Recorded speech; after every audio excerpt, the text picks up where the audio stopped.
Después de un minuto de cortesía y habiendo convocado súper puntuales a los tres ponentes que llevan aquí desde las 7, agradecerles la presencia a Eva, a Leandro y a Daniel. Vamos a comenzar el acto. Tenemos idea de estructurarlo para que primero que tengan unos 15-20 minutos de intervención cada uno de los ponentes. Luego abriremos tres turnos de tres ejes de debate para un poco centrar el debate, la charla de hoy en los temas que nos interesan, de concepto de clase trabajadora, trabajo digno, etcétera. Y luego, si hay tiempo y ganas, pues abriremos ya un turno más de preguntas del público y demás, pero ya un poco más al final del acto. El acto que traemos hoy sobre el trabajo digno y lucha de clases se marca dentro de una campaña del Partido Comunista, que tenéis información que la ha estado difundiendo también la agrupación en diferentes mesas informativas, etcétera. El acto de hoy lo que organizamos entre la agrupación local del PC de Alcorcón y los compañeros de la Unión de Juventudes Comunistas de Madrid, de la UJC, perfecto. Y tampoco me voy a enrollar mucho más.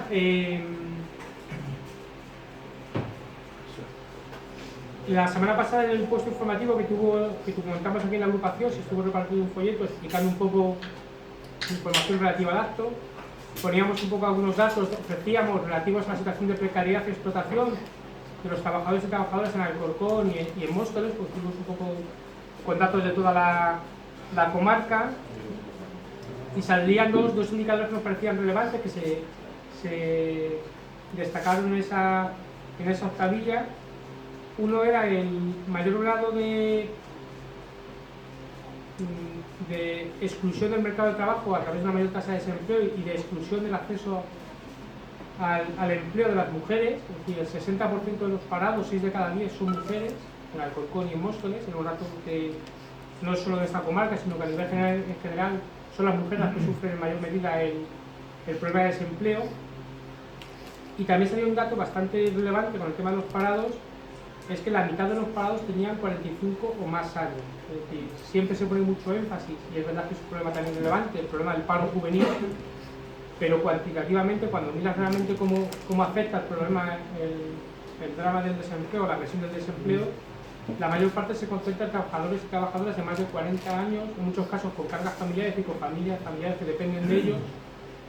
Y un poco nos salían factores relevantes tanto en Móstoles como en Alcorcón. En paralelo con esa situación de mayor exclusión del mercado de trabajo de mujeres mayores de 45 años, el 90% de los contratos que se firmaban en la comarca, en Alcorcón, en Móstoles, eran temporales. Es decir, a esos parados, el 90% de aquellos que consiguen acceder a un empleo o un contrato de trabajo, la alternativa que se les ofrecía al paro era precariedad y explotación, contratos temporales, en muchos casos de días o de unas horas, que digamos enlazaban un nuevo periodo de desempleo, y prácticamente apenas el 10% son los contratos que se firman en indefinido, que no garantiza que el acceso a un empleo indefinido. Es decir, tú firmas un contrato indefinido y un tercio de esos contratos ni siquiera llega a cumplir el año, aunque se llamen indefinidos. Es decir, un poco las condiciones de explotación y precariedad son para aquellos que se encuentran en situación de desempleo, para aquellos que están trabajando, es la tónica habitual. No me voy a enrollar mucho más. Contamos hoy con tres compañeros y compañeras. En primer lugar va a intervenir Eva Pérez, que los que la conocéis, es militante de aquí de la agrupación del PC de Alcorcón. En estos momentos es secretaria de Empleo en Comisiones Obreras de la Comunidad de Madrid, la responsable de empleo, y es también trabajadora, ha sido hasta recientemente, sigue siendo trabajadora de enseñanza y ha sido hasta hace poco delegada de enseñanza. A continuación va a intervenir Leandro Pulido, que es compañero del colectivo Coca-Cola en Lucha, creo que también está en el comité de empresa. Y bueno, nos contará también todo el proceso de lucha y de resistencia frente a la agresión de la compañía multinacional Coca-Cola. Y en último lugar, porque ha pedido expresamente cerrar la intervención, de Daniel, que es militante de la Unión de Juventudes Comunistas y, aunque no quería que lo comentara, también participa de la área interna de la Organización Sectorial Obrera, de la UJC. Entonces, yo no me enrollo más porque tenemos tres intervenciones y cuando quieras, Eva, puedes comentar. Bueno, pues buenas tardes. A ver, a la hora de pensar en el tema que se había planteado, tengo que decir que me ha resultado un poco complejo porque A la vez es una idea muy simple, el trabajo y la lucha de clases, pero a la hora de centrarlo, la verdad es que le he dado muchas vueltas y espero no dispersarme y empezar por el principio. En el principio se plantea el concepto de trabajo digno, ¿vale? Para hablar de trabajo digno, primero habría que ver el concepto de trabajo. El trabajo es una capacidad humana y a la vez es una necesidad humana. El ser humano como especie es una especie rara, que no nos hemos adaptado y no hemos tenido un éxito adaptativo ni por ser altos, ni por correr rápido, ni por resistir el frío, sino porque somos capaces de sobrevivir como individuos y como sociedad colectivamente y satisfacer las necesidades que tenemos colectivamente y generar conocimiento y transmitirlo. Y nos convertimos en humanos cuando empezamos a organizarnos socialmente y a organizar socialmente también el trabajo, a trabajar. Yo me remito a lo que habéis aprendido, a lo que nos cuentan en el cole. ¿Por qué este resto que se encuentra en tal yacimiento, este es humano y este otro no? Pues porque se ha puesto en pie y tiene manos y trabaja y produce cosas, produce herramientas y produce cosas incluso que pueden no ser herramientas para un trabajo productivo, que puede pintar, puede hacer cosas y además las hace con los demás. Por lo tanto, ser humano es ser trabajador. Y desde ese punto de vista, todo trabajo es un trabajo digno. Tan digno satisfacer una necesidad cultural, escribir un libro, o barrer la calle, o lavar a una persona que se encuentra enferma. Todos son trabajos dignos porque todos satisfacen necesidades. Entonces, ¿cómo es posible que muchos años después de los fósiles estos estemos aquí hablando en 2017 de trabajo digno? Bueno, pues lo que ocurre, que se me ha ido esto, es que desde el mismo momento en el que se establece el trabajo asalariado, se establecen unas nuevas relaciones de explotación y de subordinación y una estructura de clases, una clase trabajadora y una clase dominante, que ejerce su dominio todo lo que puede para empeorar las condiciones de trabajo, mantener y reforzar la subordinación y generar el máximo beneficio. Por eso hablamos de que aparecen unas condiciones de trabajo de explotación. Se me ha ido lo que iba a contar, entonces me queda un poco sin chuleta, lo voy buscando, a ver si me aparece. Pero bueno, voy contando un poco. Entonces, la idea también de trabajo digno también se genera colectivamente y culturalmente y socialmente. No es la misma en todas las partes del mundo, aunque la raíz de los problemas de explotación es siempre la misma. Es decir, las condiciones de trabajo de explotación de una fábrica en la India o de una fábrica en el siglo XIX o las que podemos tener nosotros ahora tienen la misma raíz, la desigualdad y la sociedad de clases. Pero eso no significa que las condiciones de vida y de trabajo sean las mismas. Las organizaciones de trabajadores han intentado en los últimos años definir el concepto de empleo, trabajo digno, trabajo decente, que a lo mejor lo habéis escuchado en alguna ocasión porque lo ha utilizado la OIT en la traducción al español. Nos suena un poco raro esto de trabajo decente y lo asimilamos más con el concepto de trabajo digno. Y la FES está trabajando también en el concepto de condiciones mínimas para la calidad en el empleo, y esto ya sí que voy a intentar sacarlo, a ver, dejarme un minutito, creo que está aquí.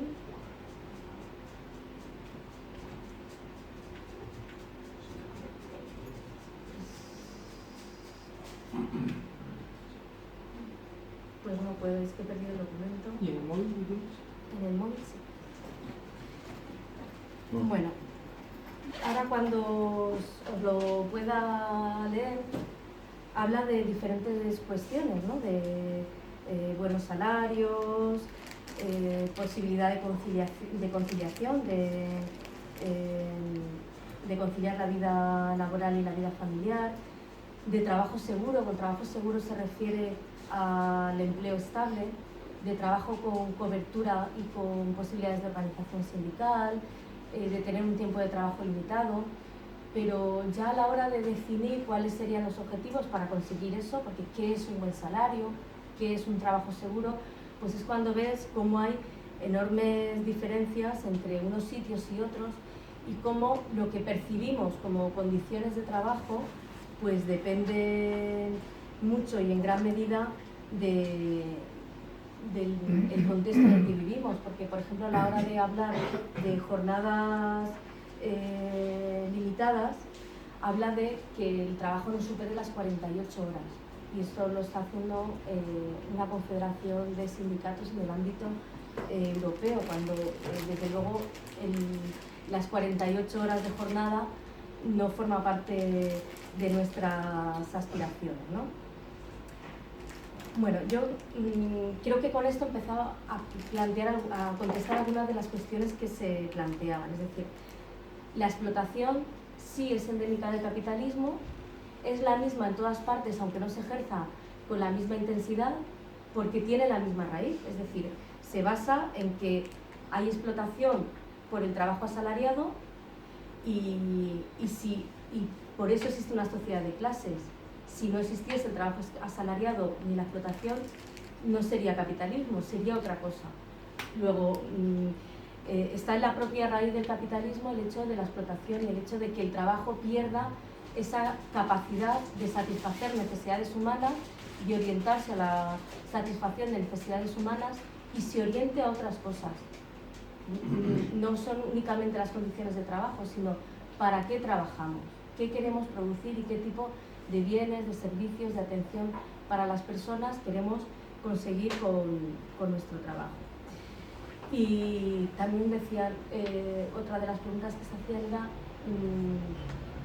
si los avances que conseguimos en mejora de las condiciones de trabajo son avances estables o son avances volátiles.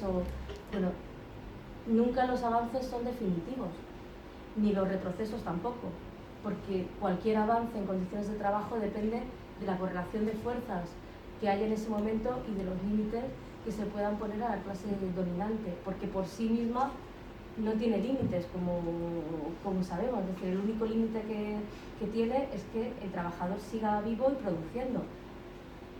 No hay otro límite a conseguir beneficios. Si somos capaces de poner algún límite en cuanto a protección de nuestra salud, en cuanto a jornadas, en cuanto a limitación del trabajo infantil, en cuanto a todas las conquistas que históricamente se han conseguido, es porque somos capaces de generar una fuerza como colectivo, como clase, no individualmente, sino de manera colectiva. Por eso también la clase dominante no solamente está interesada en obtener el máximo beneficio y la máxima explotación, sino en desposeer a la clase trabajadora de las herramientas que pueda tener para organizarse y ponerle límite a esa actuación. De manera que a nosotros también nos tiene que preocupar eso. Y esa es también la razón del empeoramiento de las condiciones de vida que estamos sufriendo hoy en día. La razón es: ninguna conquista es estable, es para siempre, y cuando la clase dominante tiene la posibilidad de arrebatar alguna de esas conquistas, lo hace. Preparando un poco esto, estuve viendo algunas cosas que se han publicado y estuve viendo algunas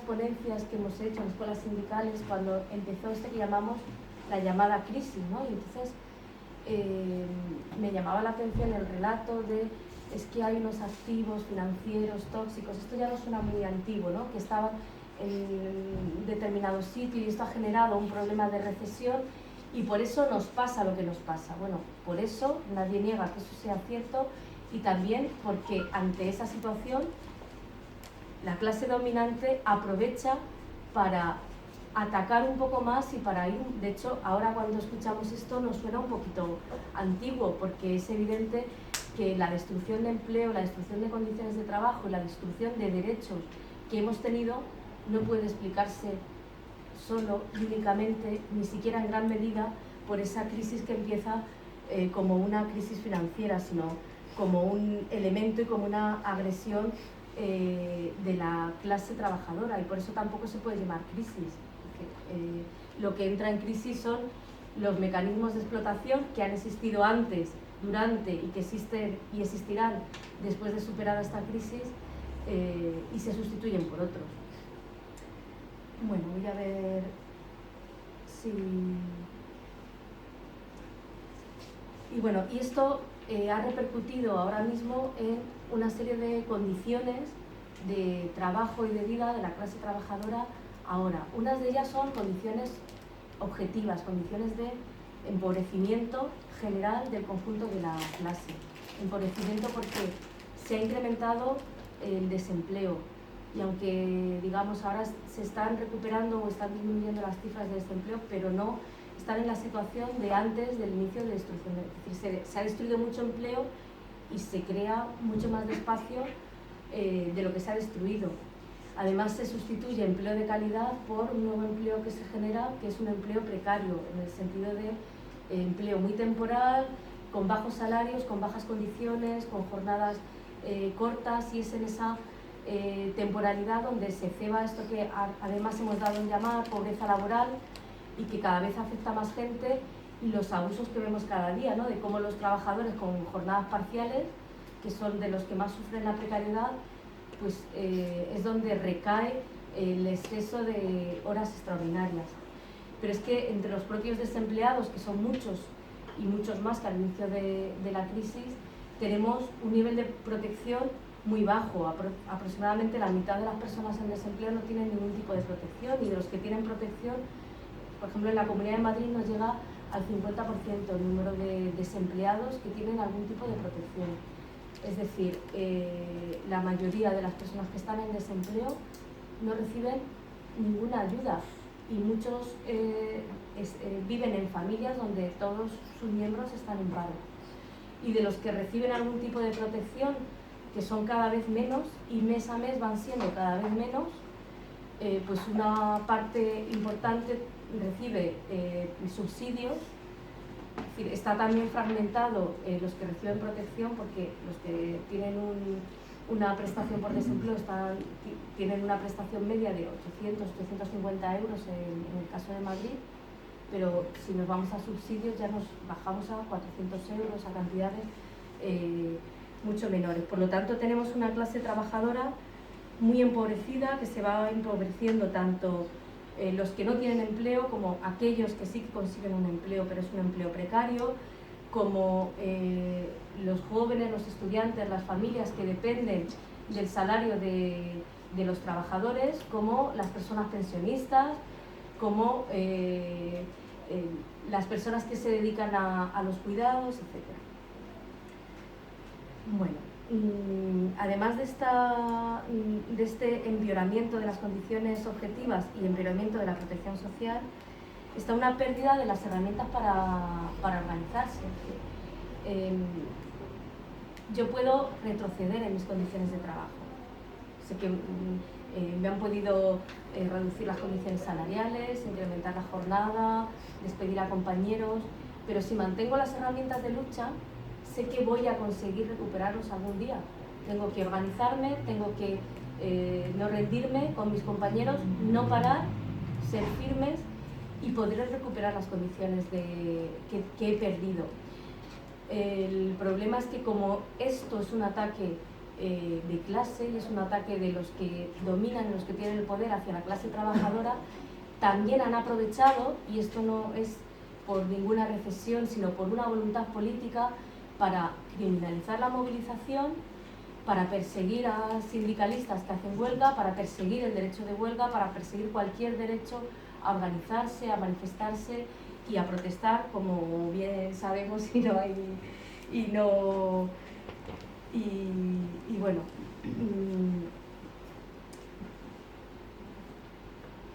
Y luego también hay condiciones subjetivas que empeoran. Pérdida de condiciones objetivas de vida, pérdida de derechos para organizarse, y también un empeoramiento en cómo se perciben los propios trabajadores. Es decir, los trabajadores se enfrentan al trabajo con miedo a perder el empleo, con miedo a perder las condiciones de trabajo, por miedo a sufrir acoso en el trabajo, con un debilitamiento del carácter de clase de nuestras organizaciones, con un debilitamiento de la percepción de ser miembro de una clase y de las relaciones de solidaridad, porque crecen las posiciones más corporativas, las menos solidarias, porque en ocasiones se produce una competencia por el espacio de la izquierda en lugar de buscar la hegemonía en la sociedad. Y bueno, ante esta situación, ante todo esto, ¿qué es lo que necesitamos, ¿no? Bueno, se me olvidaba una cosa, que es en condiciones de vida también hemos sufrido no solamente por la pérdida de empleo y de las condiciones de trabajo, sino también por la pérdida de la protección de los servicios públicos, del estado del bienestar. Paralelamente se ha aprovechado para hacer un desmantelamiento de la educación, de la sanidad, de la atención a las personas sin hogar, de los servicios sociales, que no solo tiene que ver con los recortes. Es decir, se podría explicar que como se cuenta con menos recursos, que eso también es una decisión política, hay menos recursos porque se recauda menos, y se recauda menos porque no se quiere recaudar más de quien más tiene para redistribuir. Pero es que no es solamente los recortes, no es solamente que tengo menos dinero en los presupuestos para destinar a la educación o la sanidad. En buena medida, parte de las agresiones a los servicios públicos, ¿vale? Y la pérdida de esa protección no se debe simplemente a los recortes, se debe a la privatización, a una reorientación del servicio para excluir de él a la clase trabajadora, para instaurar los copagos y por tanto excluir. La universidad, por ejemplo, es un caso muy claro. Las universidades se mantienen, pero se ha excluido de ellas a la mayor parte de los hijos de la clase trabajadora. Bueno, ante esta situación de condiciones de vida que no nos han venido impuestos ni por una casualidad, ni por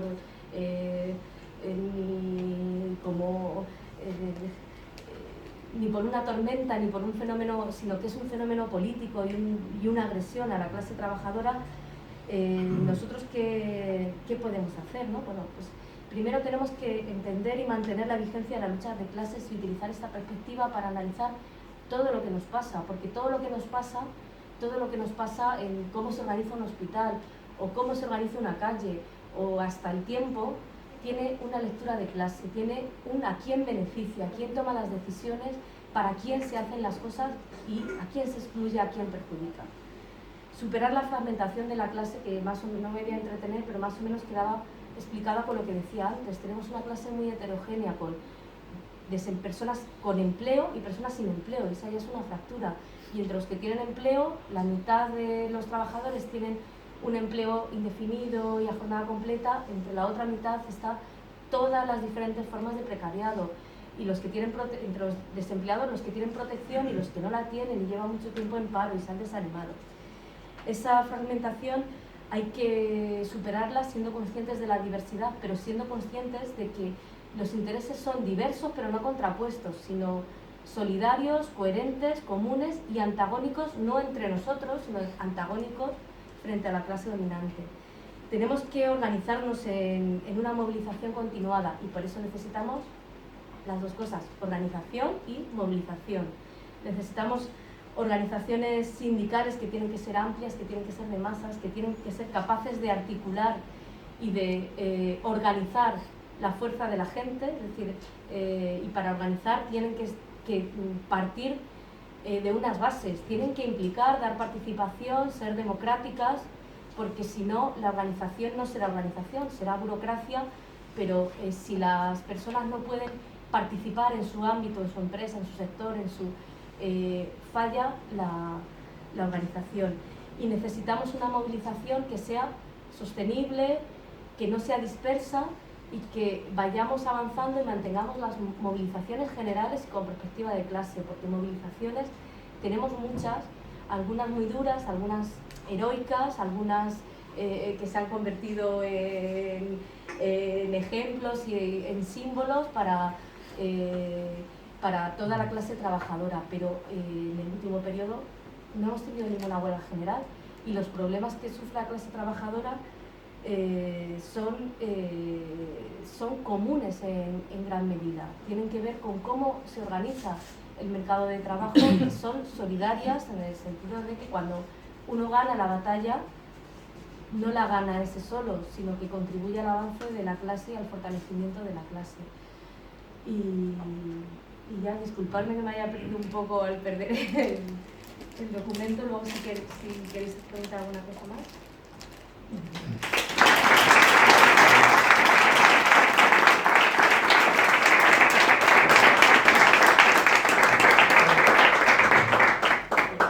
Buenas tardes a todos y a todas y gracias por invitarnos. Estamos encantados de venir aquí a donde se nos llame, porque hay algo muy importante y es que al capital hay que hacerle frente con la lucha obrera y con la solidaridad de todos, de los pueblos y del pueblo y de la gente honrada y honesta y trabajadora que hacemos la clase obrera. La clase obrera que no es que se haya perdido, está ahí, pero hay que sacarla a relucir en los momentos, sobre todo los momentos álgidos y claves donde nos pisotean en cuanto a lo económico, a lo laboral y a todo el aspecto humano y digno de las personas. Nosotros, un colectivo que, aunque éramos bastantes, se ha reducido mucho, pero desde el primer momento, en cuanto nos anunciaron los cierres de la empresa Coca-Cola, una multinacional que todo el mundo pensaba que era algo, no sé cómo deciros, una gran empresa, una empresa que trataba bien a los trabajadores y a las trabajadoras, no era así, porque toda la vida hemos estado luchando, desde hace 40 años y otros compañeros muchos más. Siempre hemos estado luchando sobre todo contra la prepotencia de una empresa que creía que había que hacer siempre lo que ella dijera, pero nosotros hemos tenido claro, y sobre todo el colectivo, los comités de empresa, los miembros de los comités de empresa, lo teníamos claro, pero los trabajadores pues estaban un poquito dormidos, porque nosotros teníamos unas condiciones dignas, unos salarios dignos, un trabajo dentro de lo laboral organizado, en los turnos y tal, pero siempre organizado.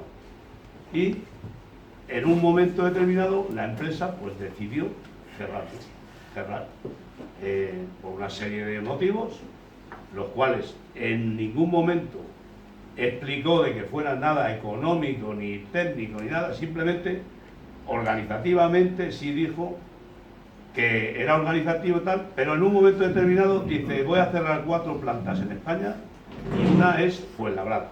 Los trabajadores de Fuenlabrada, ese 22 de enero de 2014, que ya va haciendo tiempo, ya son 3 años y pico, decidimos defender a capa y espada el puesto de trabajo y el centro de trabajo.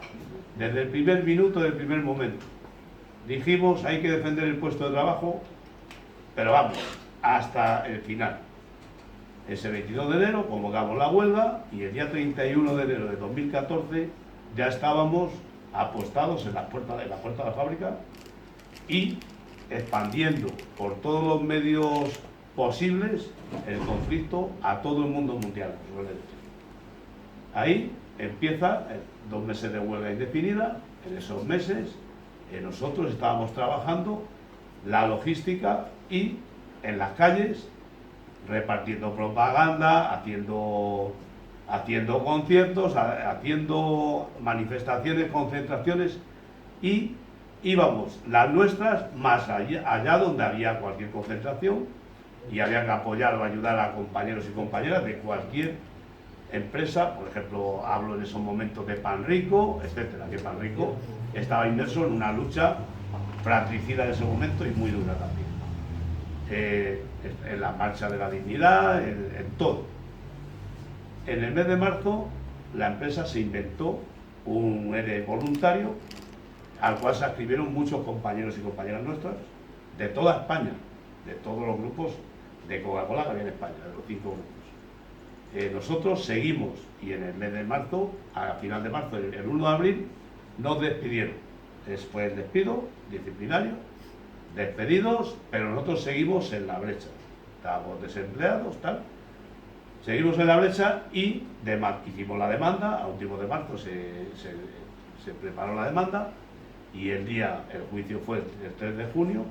También estuvimos preparando en ese tiempo, sobre todo basándonos en el espionaje empresarial, porque nos estaban invadiendo de todos otros, de Barcelona, de Valencia, de Bélgica, había productos de Coca-Cola en la zona nuestra, que era Carrega, que era Madrid y Castilla-León, Castilla-La Mancha. Nos estaban invadiendo cuando estábamos de huelga, es decir, estaban transgrediendo derechos fundamentales y constitucionales del derecho de huelga. El día 12 de junio salió el juicio, la inspección nos hizo un buen informe, el cual nos hizo una buena base para ganar una buena sentencia, y una sentencia que era especial, porque era la primera vez que había una readmisión que dictaba por transgresión de derechos fundamentales, por transgresión de derechos europeos, de información, y por mala fe empresarial en la negociación, o sea, en el periodo de consultas. Y el veredicto era que tenían que readmitirnos provisionalmente en las mismas condiciones que estábamos antes del inicio del ERE. Es decir, que era una buena sentencia, pero no quería decir nada porque nos estábamos enfrentando a una multinacional con mucho poder y con mucho dinero, que estaba metiendo mano por detrás con los ministros, con los jueces, con todo el mundo. Seguimos el verano, tuvimos problemas con cierta persona del sindicato también, fuimos y le dijimos aquí, con nombre y apellidos, fuimos al sindicato, lo pusimos en su sitio, y porque la empresa anunció el recurso, y nosotros seguimos luchando, seguimos movilizándonos en la puerta de la fábrica, porque sí era muy importante los hombres y mujeres y las familias nuestras de Carrega en ese momento, de Coca-Cola en lucha, que conserváramos la cercanía del centro de trabajo. Es decir, teníamos que estar en la puerta y alrededores. Eso no quiere decir que no nos íbamos por ahí, no íbamos a todos los sitios, fuimos a Lisboa, a Bruselas, a Barcelona, a Valencia, a todos los sitios donde nos han invitado, hemos estado. Y con todos los colectivos y con todos los movimientos, tanto sociales como sindicales, a los cuales tengo que agradecer, que también creo que en ese momento que un país estaba en cambios políticos, en unos avatares políticos muy importantes, creo que también es fuerte de ser partícipes y de empujar y exigir a las administraciones públicas, a los partidos políticos, a todos en general, a todos los estamentos oficiales y no oficiales, recabarlos la ayuda y decirles que su obligación es estar con la clase obrera, pero exigirlo, íbamos a exigirlo a las instituciones, a todo el mundo. No nos hemos cortado nunca de decirle a cada uno, llamarle por su nombre, decir, oye, nosotros estamos haciendo un boicot, estábamos haciendo algo en contra de una multinacional, que creo que era lo más importante que podíamos hacer en la lucha frente a frente con ella, era contra el producto que vendía y contra su producto. Y creo que ha salido bastante bien el proceso en una multinacional de esta, que gana mucho dinero, que a pesar de que le hacemos daño, que cuando nosotros salimos en un Twitter, en la televisión, en no sé dónde, aunque parece que dice que es un segundo, es un minuto, es medio segundo, les hace daño, porque es una multinacional que le hace mucho daño a la marca, al nombrecito de Coca-Cola. Cada vez que salimos, cada vez que alguien dice, yo es que hago boicot, yo es que me muevo, yo es que soy solidario con ellos y con ellas.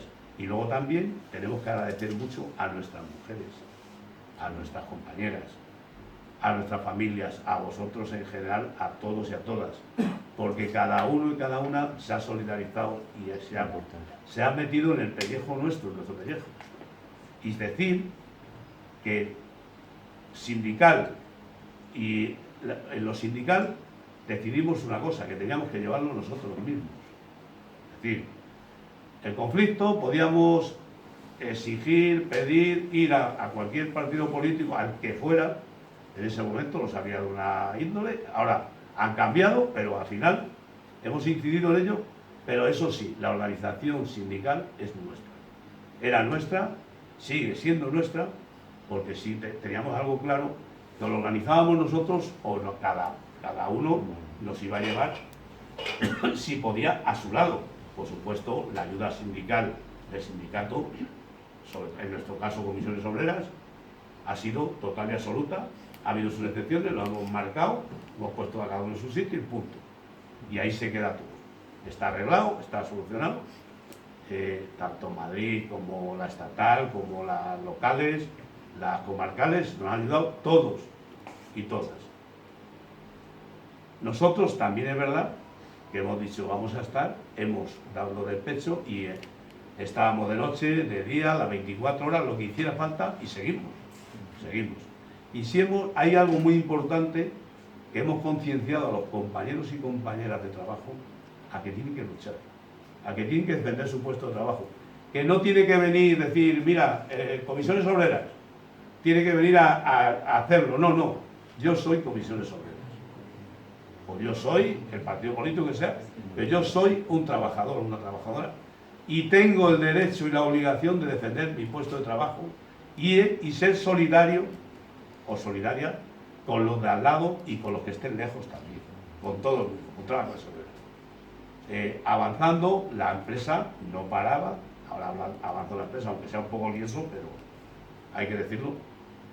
El verano pasó, en septiembre pusimos las cosas en su sitio en el sindicato, el apoyo fue total y absoluto después, y la empresa siguió con ejecuciones, con autos de ejecución, autos de tal. Nos quiso, cuando ya la audiencia le dijo tenéis que ejecutar la sentencia porque no hay otra alternativa, en el mes de noviembre de 2014, la empresa se inventó unos traslados a toda España, a nosotros, a todos los centros de trabajo, a los cuales nos negamos, y ya también le dijo a la empresa que nos tenía que pagar lo que nos debía hasta ese momento, los salarios no de tramitación, no me acuerdo la cosa. Los salarios desde la sentencia hasta ese momento. La empresa no nos los pagó, lo retrasó con otro auto hizo recursos al auto, y en el mes de enero, pues fue el mes de enero de 2015, fue un mes clave, porque la empresa decidió desmantelar la fábrica. El día 15 de enero nos envió a la policía a la puerta de la fábrica, cortaron la calle y allí, pues bueno, la que se vio fue Parra, pero eso sí también. Dijeron el chichón. El chichón, sí. Bueno, pegaron a mucha gente, o sea, no a mí solo, a muchos, que igual a uno por aquí también le tocó algo, supongo.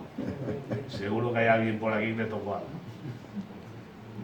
Pero ese día también, que a pesar de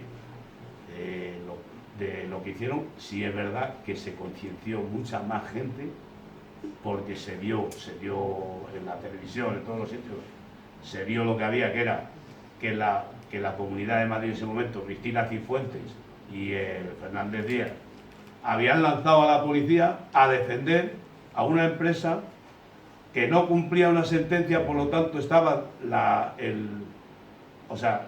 el organismo oficial, el Estado, el gobierno, había enviado a defender a los ilegales y a pegar a los que estaban defendiendo lo legal, que éramos nosotros y los ciudadanos y ciudadanas que estaban ahí, compañeros y compañeras, que estaban allí, de partidos políticos, de Manu, etcétera, mucha gente, que por aquí hay más, Alfonso no sé si estaba por allí, pero igual también le tocó por allí, y más.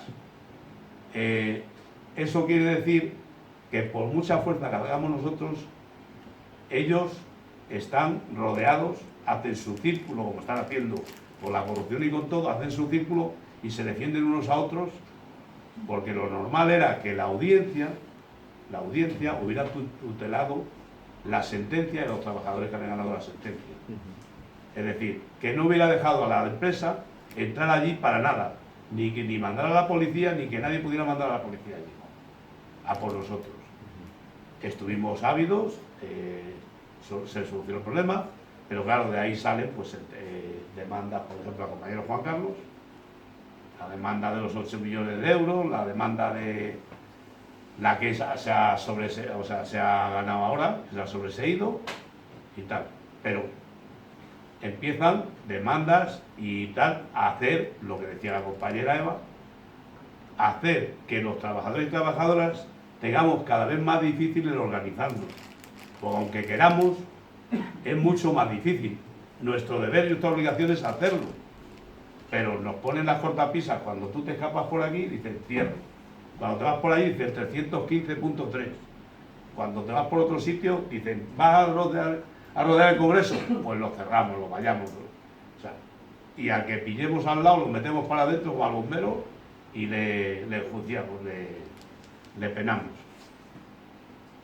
El 15 de abril, seguimos con el tema de la historia, el 15 de abril de 2015, el Tribunal Supremo se pronuncia a favor de la sentencia que teníamos ganada.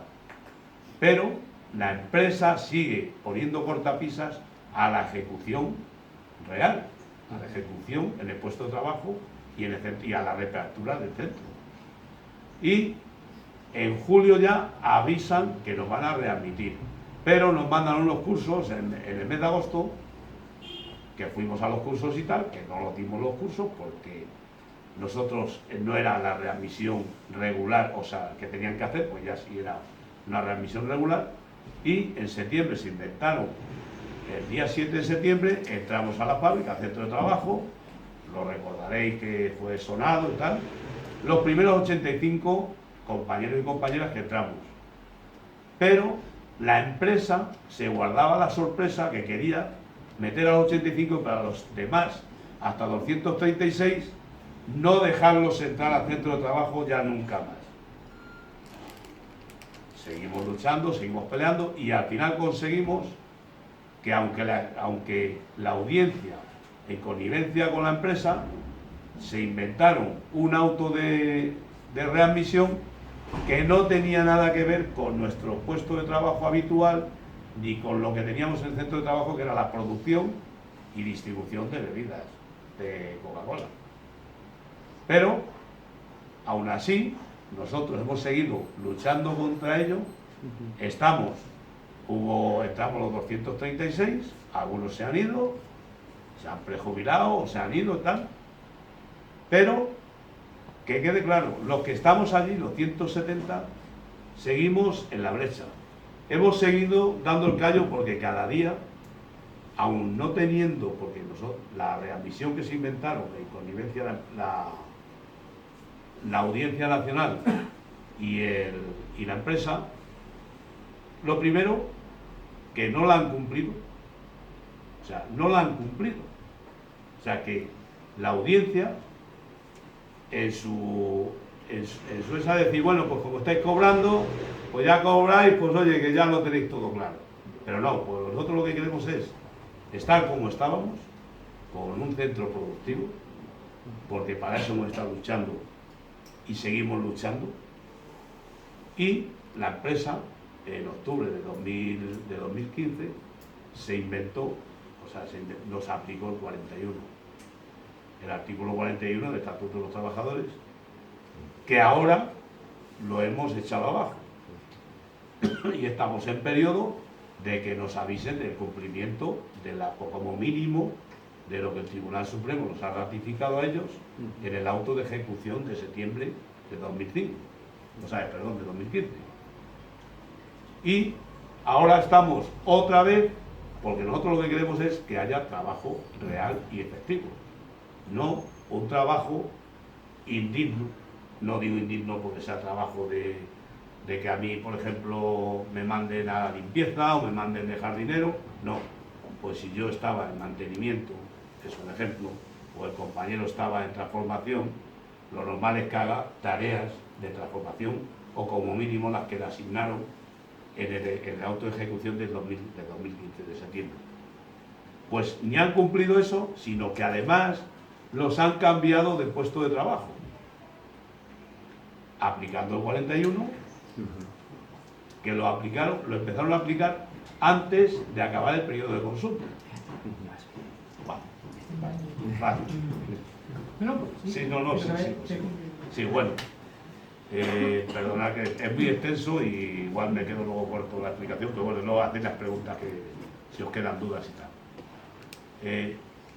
Lo que está claro es que a pesar de llevar 3 años y pico luchando, penando, porque tenemos compañeros que están sufriendo las consecuencias y compañeras las consecuencias de esa lucha tan fuerte y ese enfrentamiento con la patronal, con el capital y con los estamentos, con el gobierno, los estamentos oficiales, los jueces, la policía, etcétera.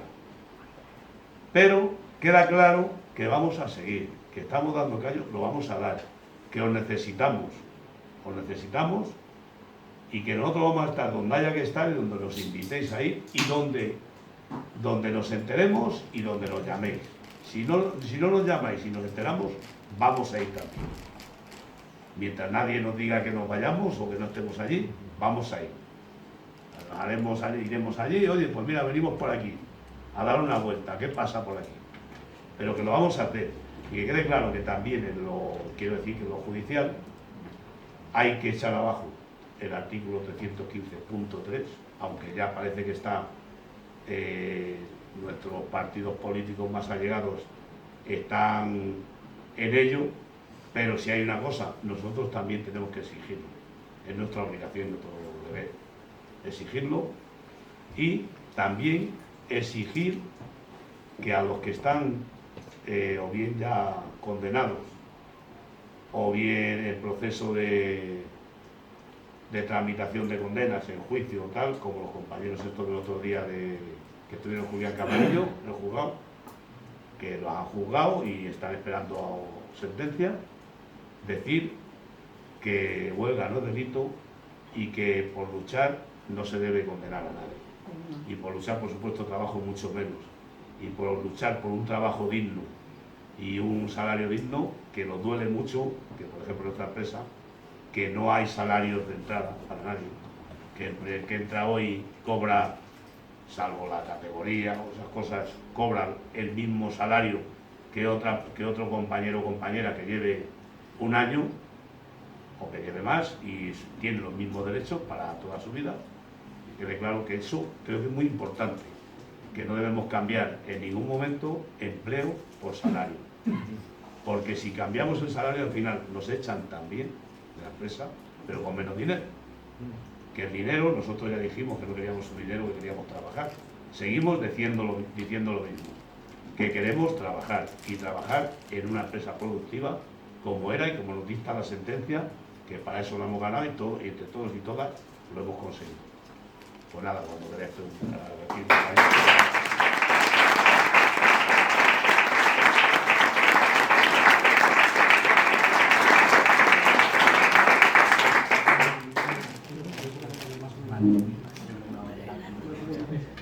Buenas a todas y a todos. Yo en primer lugar quería agradecer a la agrupación de Alcorcón que ya ha realizado este acto y en segundo disculparme porque yo no tengo tantas tablas como las dos personas que acaban de hablar, entonces me va a costar un poco más. Yo he venido aquí a dar la perspectiva juvenil a este acto, entonces lo primero que voy a argumentar es por qué es importante aportar esta perspectiva. O sea, desde la Juventud Comunista entendemos que es importante aportar esta perspectiva juvenil en todos los espacios en los que participamos, porque entendemos que el sujeto obrero joven es un sujeto potencialmente revolucionario. No creemos que sea potencialmente revolucionario por ser joven, sino por las condiciones materiales que este Estado, en concreto el Estado español, mantiene a ese sujeto joven. Entonces, voy a leer un fragmento de un análisis de la Fundación de Investigadores Marxistas, que yo creo que es muy esclarecedor, que dice: el colectivo de jóvenes trabajadores, en esta serie de indicadores, los comprendidos entre los 16 a los 30 años, suponen en el primer trimestre de 2017 el 16,8% de la población en edad de trabajar, el 15,5% de la población activa, el 13,2% de la ocupación, el 14,4% de los asalariados. Sin embargo, el 31% son asalariados temporales, el 24% son, o sea, del total, o sea, no de solo jóvenes. El 24 son trabajadores con jornada parcial, el 26 son desempleados y el 18,7% de los son inactivos. Esto sumado a datos como que de 20 a 25 años casi el 50% de la población joven está parada y entre 25 y 30 están rondando el 29%, que un tercio de la población juvenil está en riesgo de exclusión social, o que el 80% de la población joven comprendida entre la edad de 20 y 30 años no puede emanciparse de su vida o de su casa, hace que la perspectiva de un futuro para la juventud obrera no la tenga, que carezca de ella. ¿Esto qué nos indica? Nos indica que hay un proceso de proletarización en el marco del Estado español de la juventud obrera. Por eso entendemos que es tan importante el discurso obrero, el discurso juvenil y de clase en todos los espacios donde estemos. Una vez dicho esto, por aclarar por qué porque creemos que es tan importante esta perspectiva, sí que nos gustaría aclarar también qué consideramos nosotros como trabajo digno. Creo que es importante delimitar el concepto de trabajo digno porque si no podemos empezar a hablar que para mucha gente un trabajo digno puede ser un trabajo con mejores condiciones salariales, con mejores condiciones de horarios, que pueda conciliar con su familia, pues con su vida privada. O sea, esta es una definición posible, pero no es la nuestra. Entendemos que esta no es la nuestra porque creemos que se centra mucho en la forma, pero no en la esencia de lo que creemos que es el trabajo digno. Entonces, voy a empezar diciendo por qué creemos que esta no es nuestra definición de trabajo digno y luego definiré la nuestra. Entendemos que esta no es una definición de trabajo digno porque entendemos que la capacidad más importante que tiene el ser humano, que es la de transformar y crear, que es el trabajo, no puede convertirse en una simple mercancía que se venda y se compre. Consideramos que un trabajo digno, no consideramos que esta definición sea correcta de trabajo digno, porque no entendemos que un trabajo digno se base en la explotación, tanto directa o indirecta, del ser humano por el ser humano. También entendemos que esta no es una definición buena para el trabajo digno, porque entendemos que un trabajo digno debe potenciar todas las capacidades del ser humano, no parcelar conocimientos. Es decir, un trabajo digno no puede potenciar la división que hay ahí desde que se hace el capitalismo en trabajo manual y trabajo intelectual, sino que tiene que superar esta división. Por todo ello entendemos que un trabajo digno, nuestra concepción de trabajo digno, no se puede basar en la explotación capitalista, tiene que potenciar todas las capacidades del ser humano y tiene que estar al servicio de las necesidades sociales de una perspectiva global. Por eso entendemos que nuestra visión, nuestro concepto de trabajo digno es mucho más, tiene un potencial revolucionario mucho mayor, porque de facto niega que se pueda ver un trabajo digno dentro de los márgenes del capitalismo. Entonces, como también somos comunistas y no nos gusta dejar en la abstracción del discurso de por qué consideramos esto, también voy a hablar un poquito de las tareas que consideramos importantes para avanzar hacia ese trabajo digno. Bueno, importantes, o sea, las prioritarias en este momento actual. Entonces, lo que entendemos tres tareas principales. La socialización, la nacionalización de los recursos estratégicos que tiene el país, la organización de esos recursos desde una perspectiva global, es decir, que beneficia que atienda las necesidades sociales del conjunto de la población. Y el último punto es el que más me gusta porque creo que diferencia un poco este discurso que puede ser compartido por mucha gente de un oportunismo, que es que toda esa gestión esté participada por la clase obrera. Es decir, que decidamos qué producimos, cómo producimos, cuándo lo producimos, dónde lo producimos y qué se hace con la riqueza que se ha producido. Creo que esas son las tres tareas principales que tenemos ahora para llegar a conseguir un trabajo digno. Estas tareas al final también nos marcan tienen como dos consecuencias ineludibles, o así como lo consideramos en la juventud comunista, que son la ruptura con el régimen del 78, o sea, una ruptura no solo con sus partidos de gobierno, sino con todas sus instituciones, porque entendemos que el régimen del 78 no es otra cosa que la forma que toma el capitalismo como régimen de dominación en el Estado español. Entonces, esa es la primera consecuencia que tiene la aplicación de estas tareas, y la segunda, la ruptura con la Unión Europea, porque entendemos que la Unión Europea es un polo imperialista que directamente nos convierte en cómplices de la explotación de otros países y que además nos impide una independencia política para aplicar todas las tareas y todas las reformas que queremos realizar. Eso un poquito para situarnos en lo que definimos como trabajo digno y qué tareas deberíamos llevar para ello. Y luego ya, pues para empezar un poco más al día a día de lo que la juventud comunista tiene como tareas del día a día, por así decirlo, como prioritarias para la intervención, porque estas tareas no se van a conseguir sin un apoyo de la clase obrera. Entonces, para conseguir ese apoyo, la primera consecuencia, lo primero que hay que hacer es intervenir donde se dé el conflicto y donde esté la clase obrera. Entonces, en nuestro caso es la juventud obrera, donde tenemos que... Entonces, también hemos considerado como 3 tareas relevantes que tiene la juventud comunista. Luego la de las tareas está a debate, las preguntas, y se pueden añadir, se pueden quitar para el debate. Creemos que una es como algo más interno, que es cómo nos organizamos la juventud comunista. Otra más es cómo intervinimos, en este caso, en los centros de trabajo, o donde esté la juventud obrera. Y otro punto es la lucha ideológica. Voy a empezar un poquito a desarrollar todo, si queréis lo desarrollamos luego mucho mejor en el debate.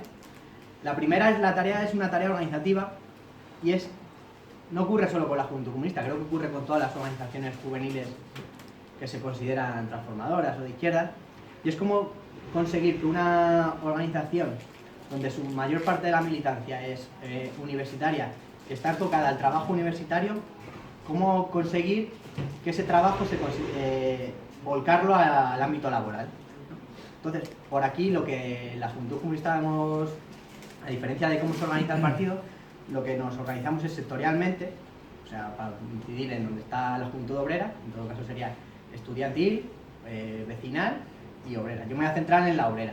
Entonces, para potenciar esto, es decir, para intentar superar esta contradicción que se produce en una organización que se hace llamar obrera, pero que al fin y al cabo está en su mayor parte formada por militancia universitaria, es potenciar los colectivos o sea, lo que queremos es concretar cada vez más el espacio de intervención en centros obreros.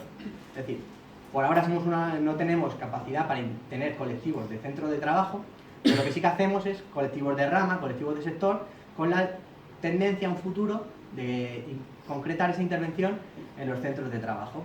Es decir, esto nos lleva a la siguiente tarea, que es cómo intervenimos en los centros de trabajo o en donde esté la juventud obrera. Aquí ya aparece lo que consideramos como el sindicato, el sindicalismo, que consideramos como una herramienta imprescindible para la juventud obrera, o sea, para la clase obrera en general, pero para la juventud obrera, donde la juventud obrera lo que conoce es... tiene como 2 cuestiones muy importantes. O sea, alivia la situación inmediata mediante mejoras económicas, mejora la situación de explotación, y como segunda es un proceso de aprendizaje de la clase obrera donde conoce por primera vez qué es la lucha de clases. Una lucha de clases que está muy parcelada, porque en un momento, y al fin y al cabo es una de las limitaciones del sindicato, al final se centra en mi jefe o mi patrón o el dueño de la empresa contra los trabajadores. Es decir, es una lucha económica que tiene sus limitaciones porque no ataca el sistema en conjunto. Entonces, como juventud obrera, lo que tenemos que hacer, o nuestro trabajo, es, primero, que en el sindicato se dé también la perspectiva juvenil, porque es muy difícil. Por ejemplo, yo soy de comisiones, en comisiones es muy difícil, también hay muy pocos jóvenes, un espacio donde se dé la perspectiva juvenil y donde trabajar con jóvenes para trabajar con el resto del sindicato. Es decir, tenemos que crear esos espacios democráticos y participativos donde la juventud se sienta partícipe del sindicato. Pero también, como juventud obrera y juventud comunista, también tenemos que tener claros los límites del sindicalismo. Es decir, los límites del sindicalismo son, al final, son mejoras económicas.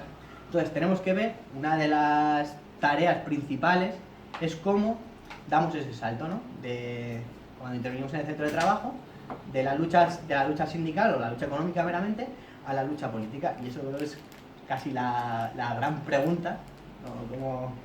Cómo pasar de la clase en sí a la clase para sí. O sea, que al final esto parece una cosa muy abstracta, pero que no es otra cosa que un estado de actividad. Es decir, la conciencia no es más que algo práctico. Es decir, cuando un determinado nivel de conciencia es un determinado nivel de práctica contra el sistema o contra, si es solo sindical, contra el patrón.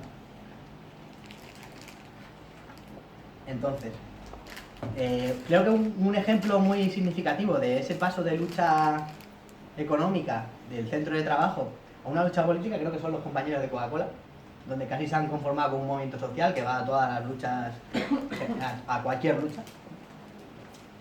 O sea, no se han centrado solo en su centro de trabajo. Entonces creo que es un ejemplo a estudiar para ver cómo se ha dado ese salto de conciencia. Y luego, para ese salto de conciencia también nos lleva a la última tarea que consideramos desde la Juventud Comunista también imprescindible, que es la lucha ideológica. La lucha ideológica tanto en el sindicato, como en los centros de trabajo, como en cualquier espacio. Una lucha que consideramos también, por centrarla un poco más, que es contra la tendencia ideológica dentro del movimiento obrero de la aristocracia obrera. Es decir, porque entendemos que estamos en un país imperialista y ya decía Lenin que cuando surge el imperialismo la clase obrera se fragmenta en dos. Se fragmenta más, pero bueno, como en dos tendencias. Una clase obrera que vive de su trabajo y otra que es la aristocracia obrera que recibe las migajas de la explotación de otros países. Entonces tiene unas condiciones objetivas que la hacen no querer romper con este sistema. Entonces eso es lo que hay que atacar, esa línea ideológica y política que creemos que es predominante en el movimiento obrero en la actualidad, pero tanto en el sindicato como en cualquier organización que se llame de izquierdas. Eso se evidencia tanto en el pactismo, en querer reformas, en no querer atacar el sistema en su conjunto, que se quieran mejoras económicas, aun sabiendo que esas mejoras económicas pueden ser un lastre para otro sector de la clase obrera, que no exista esa solidaridad, sino esa parcialización que se está dando de la lucha. Es decir, creemos que la clase obrera está fragmentada y esto es una manera de empezar a atacar esa fragmentación. Tampoco se puede entender, creo que es un ejemplo muy claro, no se puede entender los millones de votos del PP al PSOE, que surjan personajes como Trump, que surjan personajes como Le Pen y que haya mucho sector de la población que lo apoye, sin tener en cuenta el factor de la aristocracia obrera. Entonces aquí creo que la juventud, por las condiciones que he dicho antes y por el potencial revolucionario, que eso no quiere decir que luego se plasme, como se puede ver, pero sí que creo que tenemos un papel muy importante que decir, porque al fin y al cabo los sectores más atacados son de la juventud. Entonces, yo ya con esto, así ya he dado unas pinceladas, que luego en el debate creo que se puede sacar mucho más. Y nada, que las tareas son difíciles, pero que ni mucho menos son imposibles y que son completamente necesarias.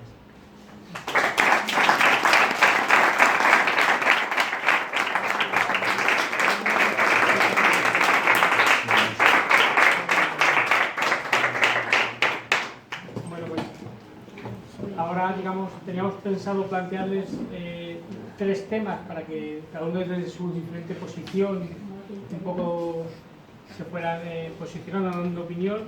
Algunos han salido, digamos, un poco fragmentados cada uno de vuestras intervenciones, pero bueno, nos parecía relevante, como no sabemos exactamente lo que vais a contar cada uno, remarcarlos para el debate y un poco confrontar, compartir o dialogar las visiones que teníais, un poco más de la estructura del sindicato, uno trabajador, otro más a pie de tajo, entre comillas, y un compañero más de la juventud obrera. Entonces, el primer tema que queríamos plantear un poco para debate, que estos más o menos 5 minutos, que se le controlando el tiempo, era la vigencia no teórica sino real de la lucha de clases, es decir, no como reflexión teórica, sino en qué medida el conflicto capital-trabajo sigue un poco articulando las organizaciones tradicionales, la respuesta o las luchas, si ese sigue siendo el elemento central o si ha sido sustituido o desplazado, que evidentemente no ha anulado, pero sí un poco arrinconado en las reivindicaciones, en las movilizaciones, por otro tipo de luchas más parceladas, por otro tipo de reivindicaciones más, podemos decir, plantear reformistas, etc.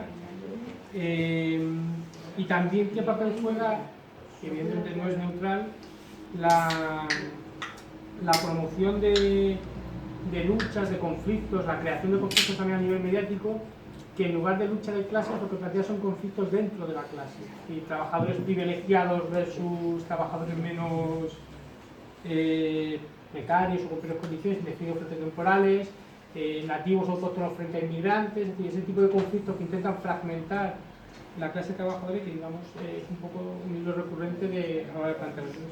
Un poco con esta reflexión que os planteamos, lo que queráis comentar cada uno, ¿queréis en el mismo orden de antes o como queráis? A ver si no se me olvidan las preguntas. A ver,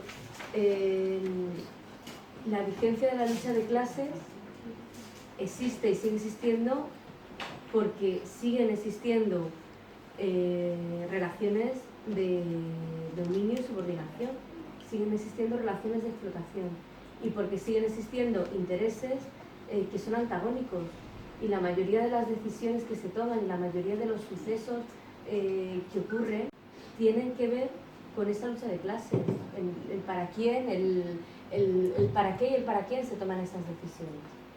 Ahora, que las organizaciones sean capaces de ver eso y de articularse y definirse a sí mismas como organizaciones de clase y organizaciones obreras, pues eso no siempre se da. Hay otros discursos, el discurso del ciudadanismo, el discurso que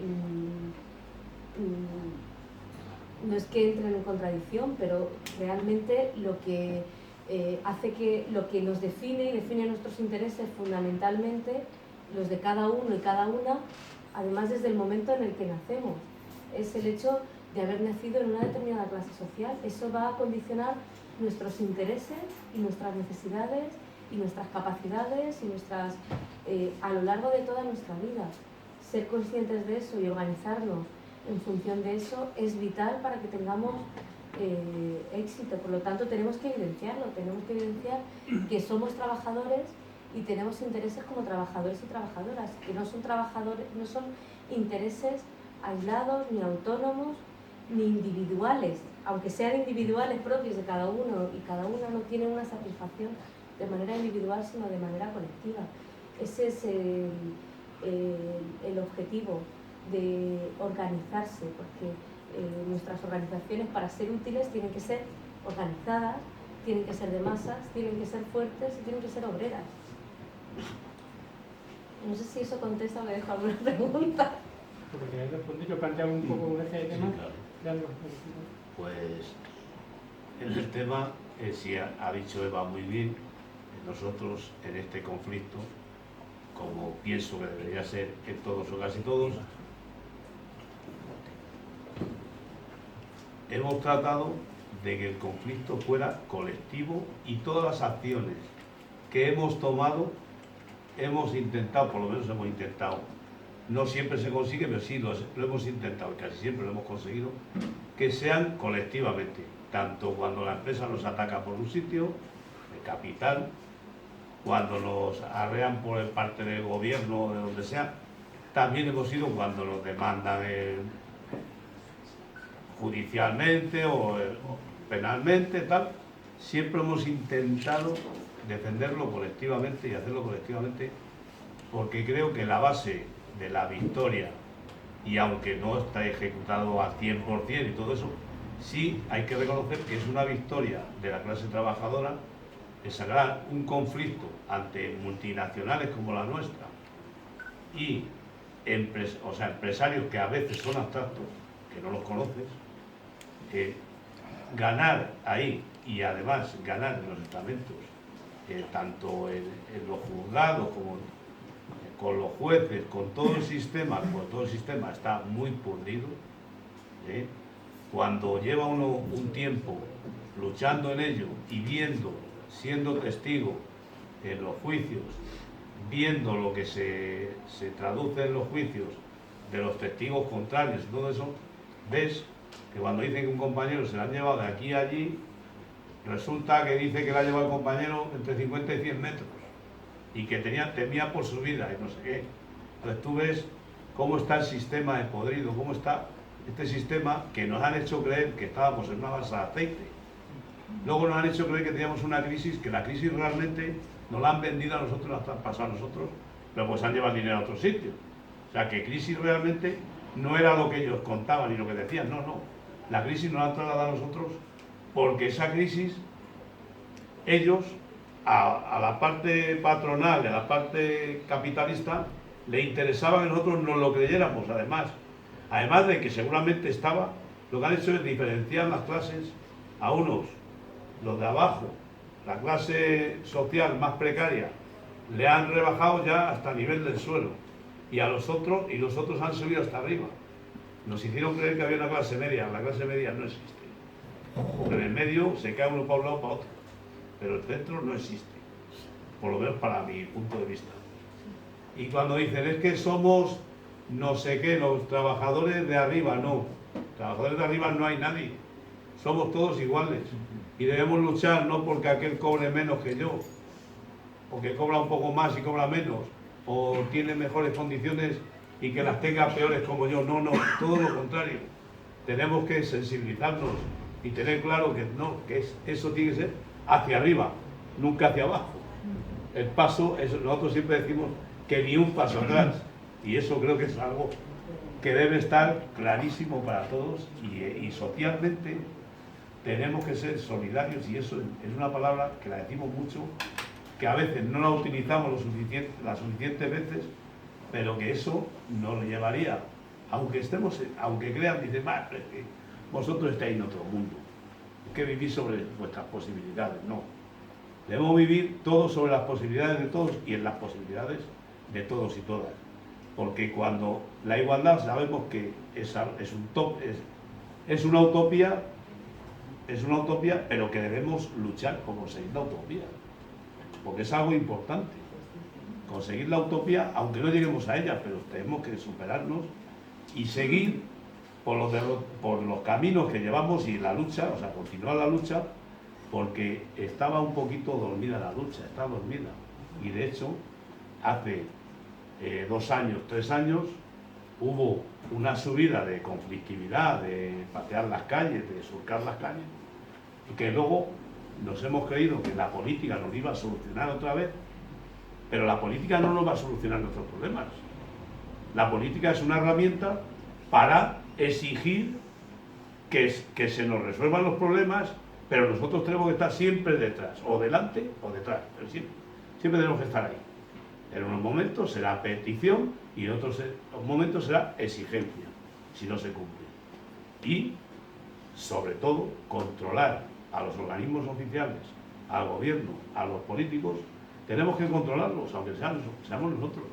Tenemos que controlarlos para que no pueda ocurrir lo que está ocurriendo ahora, o lo que ha ocurrido y que sin querer, casi todos o todas, lo hemos consentido, porque no hemos sido capaces de hacer un control sobre nuestras vidas y sobre temas, sobre socialmente, políticamente y laboralmente.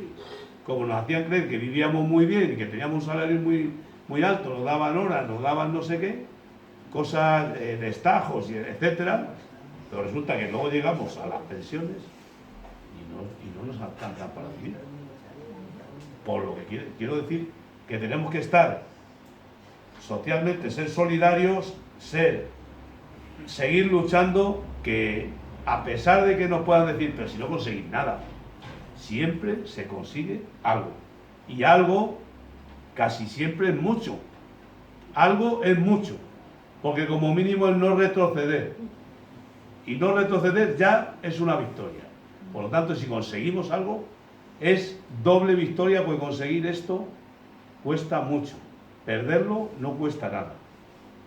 Por lo tanto, siempre debemos intentar conseguir algo. Y lo conseguimos. y todos unidos y unidas lo conseguimos. Y que hay que crear, la clase obrera no la debemos perder.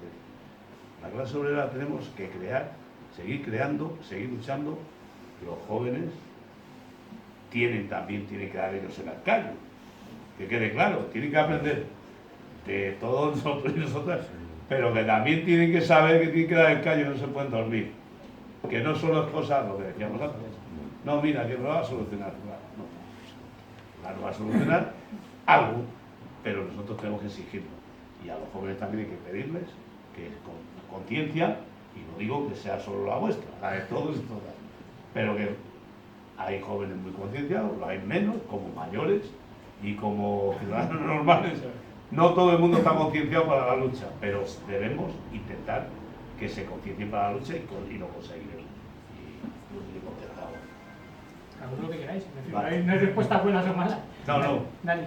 Bueno, yo creo que lo de la historia de la lucha de clases yo creo que ya lo he respondido bastante con la intervención. Entonces, sí que hay una de las cuestiones que se han planteado, que es lo de la parcelación de las luchas, que yo creo que sí que es muy interesante, porque sí que creo que antes del último ciclo electoral sí que venía, del último ciclo electoral, sí que veníamos como de un ciclo donde surgen como movimientos unificadores de todas las luchas, pero creo que en este ciclo político que estamos ahora, es un debate largo de las causas que pueda haber habido, sí que creo que estamos en un momento en el que lo que se está haciendo es una parcelación de las luchas, donde cada lucha obrera o cada sector o incluso cada persona va por su lado y no hay como una unidad en torno a la acción en movimientos sociales, en conflictos obreros.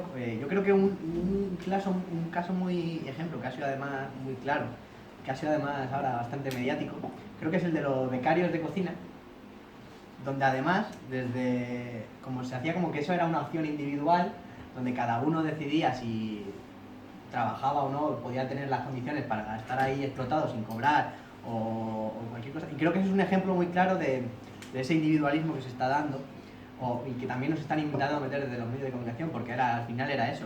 Es decir, bueno, si él quiere explotarse, pues que lo haga. Una elección personal. Sí. Y luego con lo de la fragmentación de la clase obrera, como que si es, no sé si como has planteado, si era cosa de los medios de comunicación o... Normalmente los conflictos, por ejemplo, el tema de estibadores, por ejemplo, la región intentar siempre vender trabajadores privilegiados, entre comillas, Sí. versus la precariedad un poco reinante, y Sí. estos que no quieren renunciar a sus privilegios, siempre se les llena la boca con la palabra privilegio. O sea, yo creo que la fragmentación de la clase obrera es un hecho. Y yo creo que lo único que hacen los medios de comunicación o el capitalismo en general es aprovecharse de esa fragmentación. Pero creo que el primer paso para solventar esa fragmentación es reconocerla como tal. Es decir, una es la que he dicho yo, la entre la aristocracia obrera y obrera, pero también hay entre hombres y mujeres por el heteropatriarcado, entre clase obrera nacional y clase obrera migrante por el racismo. Es decir, creo que todas esas estructuras de opresión se aprovecha el capitalismo perfectamente. O sea, ya hay una fragmentación, entonces lo que hace es aprovecharla. Y el primer paso para superarlas es ver que existe. Es decir, y bueno. Vale. Pues os planteamos un poco el segundo eje, que planteamos más se centraba sobre explotación laboral y trabajo asalariado. Yo os lanzo ideas y cogéis luego la que os interese más para contestar, desarrollar, debatirlas. Algunas han salido también, pero bueno, era un poco, ¿qué entendemos por trabajo digno? O dónde podemos decir entre el límite, es decir, ¿qué entendemos por explotación laboral? La precarización de las condiciones laborales que estamos sufriendo, padeciendo, soportando en los últimos años, ¿es fruto de la crisis, como nos quiere hacer creer o como nos cuenta? ¿O es una vuelta de tuerca más de la estrategia de las empresas y del capital, digamos, aprovechando precisamente la crisis para imponer su agenda? ¿Existe la posibilidad de un trabajo digno, lo que habíamos definido o entendamos, dentro del capitalismo más allá de concesiones puntuales? Es decir, ahora estamos perdiendo conquistas que técnicamente, o derechos que pensábamos que eran ad eternum, en cuanto hemos dejado de defenderlos, empiezan a retroceder. ¿El margen de actuación y reforma dentro del capitalismo? Es decir, ¿hay margen para algo más? ¿O simplemente nos limitamos a, entre comillas, ir arañando pequeñas reformas, todo esto centrado en el contexto del mercado de trabajo, condiciones laborales, etcétera? Y luego una reflexión de la transformación del mercado de trabajo, o de la composición también. Es decir, estamos pasando, o hemos pasado los últimos años, 15, 20 años para acá, del modelo fordista, grandes fábricas, grandes plantillas concentradas, centralizadas, etcétera, hacia un modelo de falsos autónomos, repartidores, falsos conductores, es decir, el modelo este que nos venden de economía colaborativa, que es capitalismo, como queramos llamarlo, es decir, de falsos autónomos, trabajadores individualizados que intentan completamente fragmentar e individualizar. Entonces, un poco una reflexión sobre esas nuevas formas de explotación, de precariedad, etc. Sobre este también un poco que os suscite lo que he dicho u otras cosas que queréis un poco de ideas que queréis trasladar. Pues mismo orden que antes. Pues un poco lo mismo que antes. Dentro del capitalismo y dentro de las relaciones de trabajo asalariado siempre va a haber explotación, porque si no fuese así no sería trabajo asalariado. Es decir, si yo tengo un empleo con un salario, con unas condiciones de trabajo, por buenas que sean, si las tengo es porque al empresario le viene bien. Es decir, siempre hay una extracción de beneficio del trabajo asalariado, por lo tanto siempre hay una explotación. ¿Eso significa que todas las condiciones de trabajo sean malas? Bueno, no, hay trabajadores que tienen buenas condiciones de trabajo, son posibles dentro del sistema capitalista, pero ni son eternas, ni las tenemos para siempre y las podemos perder en cualquier momento. Trabajadores de empresas que a lo mejor podían pensar que estaban en una gran empresa, que tenían unas buenas condiciones de trabajo y que podían no afectarles situaciones de crisis, los empleados públicos, que yo soy empleada pública también, que podían pensar, estamos en una situación de trabajo muy protegido, con muy buenas condiciones, a nosotros nunca nos va a tocar. Es que nosotros somos trabajadores exactamente igual que los demás. Cuando hay un empeoramiento de las condiciones de vida, de las condiciones de trabajo de otras personas de la clase trabajadora, por muy lejanas que estén, aunque sean el colectivo dentro de esta fragmentación que dices, aunque sea un colectivo del que se pega una brecha muy grande, cuando empeoran las condiciones de trabajo de uno, tiran de las condiciones de trabajo de todos. Por lo tanto,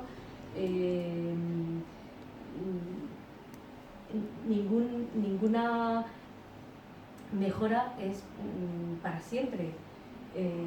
Siempre que exista trabajo asalariado, lo cual no significa que no tengamos que trabajar por mejorar las condiciones de trabajo de las personas que están en una empresa, que están en una administración pública y desarrollan una función, y conseguir acumular la fuerza posible para mejorar esas condiciones.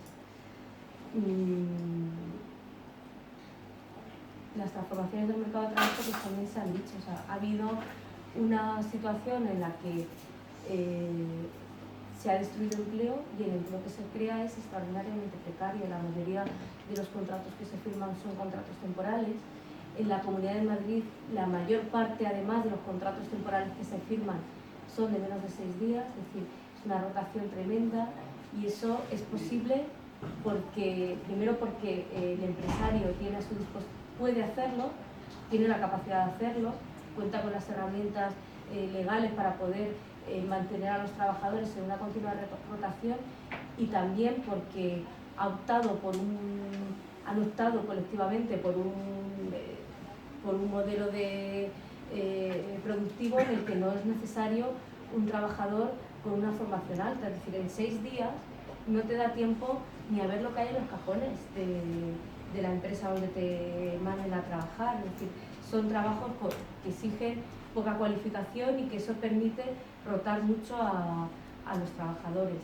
Y estas nuevas fórmulas que estás hablando son nuevas fórmulas de explotación, de hacer que los trabajadores escapen a la protección de la normativa laboral, eso que se ha deteriorado mucho, que escapen a la posibilidad de organización, que escapen a las mejoras de la negociación colectiva, que escapen a la posibilidad de la lucha organizada, porque son trabajadores que prestan trabajo de manera autónoma en estas cosas que son la economía colaborativa y demás, que realmente son formas de explotación y a veces de autoexplotación, porque la gente no le queda más remedio que aceptar es que el desempleo y las malas condiciones de trabajo son también una violencia que se ejerce sobre la clase trabajadora para que tenga que aceptar condiciones de trabajo mucho peores.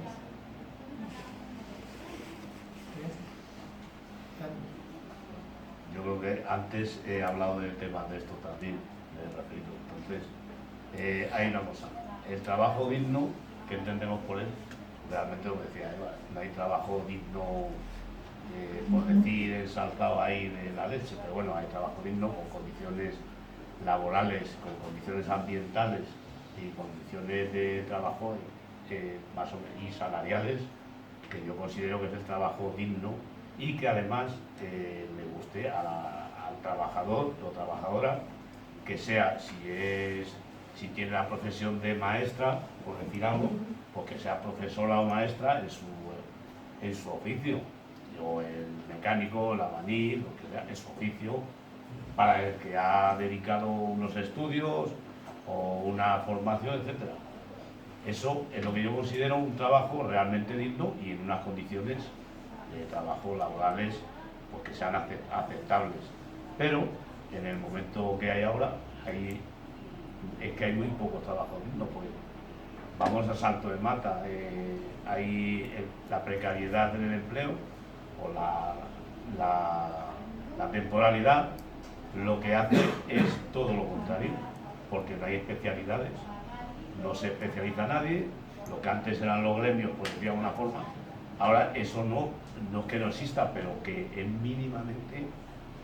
existe mínimamente, porque te llaman, te dicen, oye, que tienes que ir allí, y vas allí y dices, de aquí a Pozuelo de Alarcón, a Alcalá de Henares, pues si me van a pagar por 5 días no sé cuánto, y resulta que no me llega ni para transporte. Dice, bueno, tengo que ir, porque si rechazo eso, resulta que me arrean por otro lado, que me quitan la prestación social, si la tengo, o me borran del empleo no sé cuánto tiempo, de tal. Eso es algo que está incidiendo en la sociedad y en una inseguridad tal a la hora, en la vida cotidiana, en la vida familiar, en la vida general social, que nos está haciendo a todos, bueno, pues yo voy allí, pero tú has visto las condiciones, has mirado si te pagan por el convenio, es que, no, yo voy y ya está.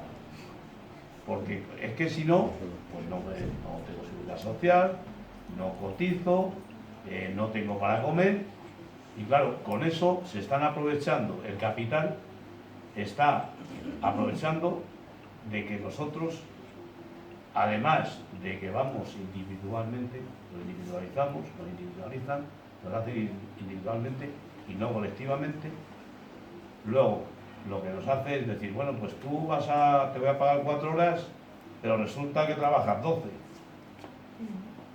Y además me tienes que firmar la nómina por 1.000 euros, pero te voy a pagar 600. Eso está ocurriendo. Y eso es lo que no debemos permitir, ni a que se lo hacen, ni los que somos testigos a veces de ello. No debemos permitirlo. Y tendríamos que exigir a las administraciones, a la oficina, al desempleo, a los estamentos, que es a trabajo, etc. Ahí es donde hay que exigir que cumplan, ahí sí que hay que exigirles que cumplan con lo previsto. Como mínimo, si el contrato es de 600, que le paguen los 600, pero que le paguen por el convenio y lo que estipula el convenio, porque es que ni tan siquiera cumplen el convenio. Y ahí creo que sindicalmente tenemos un trabajo muy importante, le hemos tenido, hemos estado, pero hoy tenemos que cambiar nuestro sistema un poquito, poco a poco, tampoco de golpe, pero sí tenemos que ser conscientes de que la sociedad nos necesita más que siempre, aunque no tengan afiliación, ni aunque no estén organizados, porque no se puede organizar un falso autónomo, porque ¿con quién se organiza? Va con él, sí puede, pero que él cree que no se puede organizar, o ella. Y entonces nosotros también tenemos ahí un reto que lo tiene la sociedad también, los compañeros y compañeras de esa situación, tenemos que llamarles para que vayan y que se traten de organizarse y de ir a informarse. Pues ahí tenemos nosotros oficinas de información sindical, tenemos oficinas de información laboral también en algunos municipios, no en todos, y creo que sindicalmente ahí tenemos un reto importante, que es organizarnos desde los municipios, desde las comarcas y desde los sitios más allegados y más cercanos a los trabajadores y trabajadoras y a los polígonos. Creo que ahí sí tenemos un reto muy importante. Nosotros, hablo sindicalmente. Socialmente, pues creo que todos tenemos que apoyar y sobre todo en la precariedad, que es algo muy importante para la vida cotidiana, procurar que no nos engañen, de esa forma, porque estamos entrando en su juego, que es el de que vayamos por libre, cada uno por su parte, nos vamos con el móvil todo el día ahí, taca, taca, taca, no nos vemos, no nos relacionamos, y yo creo que eso todo es importante. Pues nosotros, por ejemplo, comunicarnos en el conflicto ha sido muy importante en los medios. Los medios, a pesar de que no han estado a la altura que tenían que estar, pero nosotros también les hemos exigido, y por lo que respecta a nosotros, con Twitter, con Facebook, con WhatsApp, con no sé qué, hemos intentado concienciar a la sociedad, que creo que eso es muy importante. Y sobre el mercado de trabajo, a mí que el mercado no me suena bien, no por eso. Pero bueno, lo del mercado creo que es un invento, una palabreja de esas que se inventan ellos para globalizarnos y, por ejemplo, aprovechar ahora también que tenemos que hacer fuerza para ver si el PSOE nos firma el ZS. Por lo menos que también es importante para... Si lo va a hacer como con Rajoy, hasta en eso vale, que salga. Vale, que yo que he estado, que están ellos pensándoselo, digo, a ver si somos capaces de alguna forma también de influir en la decisión, que por lo menos no lo firmen. Que aunque digan que no puede ser, que eso no pasa nada y tal, sí nos pasa. Y hoy, según ellos, mañana tomaban la decisión. Por tanto, también creo que es otro reto que tenemos ahí, que está muy cercano. Y que también debemos pensar, por lo menos, mandar algo por ahí para que haga fuerza, si puede ser. Y bueno, yo creo que nada más, porque yo creo que en la otra intervención también he explicado, he dicho muchas cosas. Bueno, yo, como ya he hablado muchas cosas, voy a coger lo que me interesa de aquí, de lo que se ha planteado. Entonces, lo de la precarización de las condiciones laborales, que si es una estrategia de las empresas aprovechando la crisis, pues habrá de todos, pero creo que si lo tomamos a nivel global, yo creo que debe quedar claro que esto no es una voluntad de las empresas o de personas en concreto, sino que es la lógica interna que tiene este sistema. Es decir, ya más analizaba que tiene como la ley de la tasa decreciente de ganancia, que es lo que produce las crisis, pero acto seguido, después de decir eso, decía que había como factores contrarrestantes, y uno de esos factores contrarrestantes es aumentar la plusvalía obtenida de los trabajadores. ¿Eso cómo lo hace? Pues precarizando las condiciones laborales. Entonces, que puede haber empresas que aprovechando la crisis digan, bueno, me recorto personal, me recorto las condiciones, pero que a nivel global, o sea, esto es una tendencia, no es algo de personas individuales que decían hacer tal. Eso creo que tiene que quedar bastante claro. Y luego esto lo relaciono con, ¿hay margen dentro del capitalismo? Pues con la misma, yo creo que no hay margen dentro del capitalismo. Creo que lo que ha ocurrido en Europa o en algunos países del mal llamado primer mundo es en un espacio muy concreto de tiempo y en unos lugares muy concretos que se ha dado el llamado estado de bienestar, que lo que hacía era como atenuar la lucha de clases, pero acrecentándola en otros lugares y explotando otros lugares más. Entonces creo que si se mira ese marco, ya no se está viendo que con esta crisis no se sostiene, y por eso países como España, Grecia, se les están incluso expulsando de esos países imperialistas, por así decirlo. Y luego yo creo que el debate no es tanto entre modelo fordista y economía colaborativa, sino entre el paso que se da entre modelo fordista, entre un país donde hay una economía productiva, a un país en el que se pasa a una economía de servicios y improductiva. Es decir, que no es tanto si modelo colaborativo o no, porque yo creo que la economía colaborativa porque además surge sobre todo en sectores de servicios, como puede ser la última del Uber de los taxis, o por ejemplo puede servir también para los repartidores de comida, que llevan mucho tiempo. Que al final lo que hace eso ni siquiera son pocas personas, y lo único que hacen es una gestión individual, que además se puede ver como la parcialización también del conflicto, la individualización, que lo que hace es coge, por ejemplo, a un taxista, tú tienes tu coche, yo te ofrezco, y yo lo único que hago es la gestión, le pongo al cliente en contacto contigo.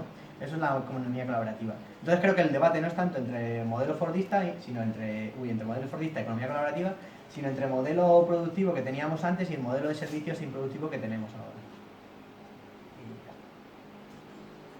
Vale. Y el último ejercicio que queríamos plantear un poco para reflexión es relativo al tema del sindicato y la organización, digamos, de la respuesta de la lucha, de las organizaciones obreras. Entonces, las ideas que lanzo, coger igualmente las que os parezcan de más interés para el discurso. ¿Qué papel pueden jugar o pueden seguir jugando en este momento los sindicatos, organizaciones de trabajadores? Hay que repensar, si es que hay que hacerlo, las fórmulas tradicionales de organización y movilización, el concepto clásico de sindicato, o los modelos de sindicato, o la forma de sindicalismo. Los instrumentos sindicato, huelga, negociación colectiva siguen vigentes o están siendo desmantelados por las sucesivas contrarreformas y los cambios en el capitalismo. Criminalización del sindicalismo, autocrítica del sindicalismo también, es decir, el papel que viene jugando o ha jugado. Tareas concretas que podemos plantear de aquí a ahora en los centros de trabajo, de estudio, en las ciudades, en los comunidades también, concepto de comarca.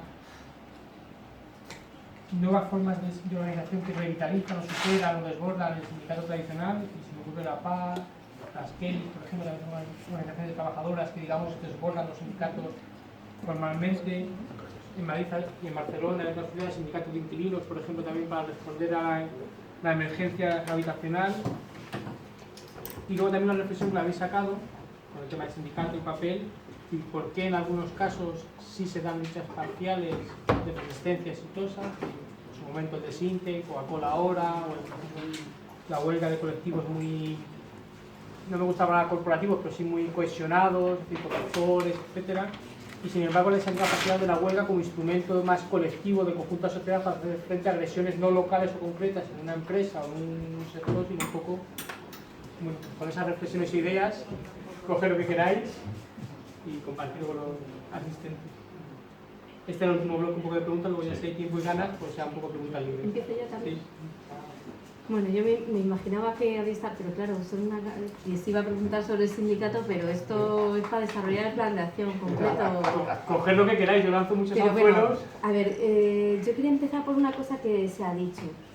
El papel del sindicato es limitado porque actúa en la empresa, pero si me voy mientras me he ido a los estatutos de comisiones, donde dice en definición de principios, lo primero, la primera página.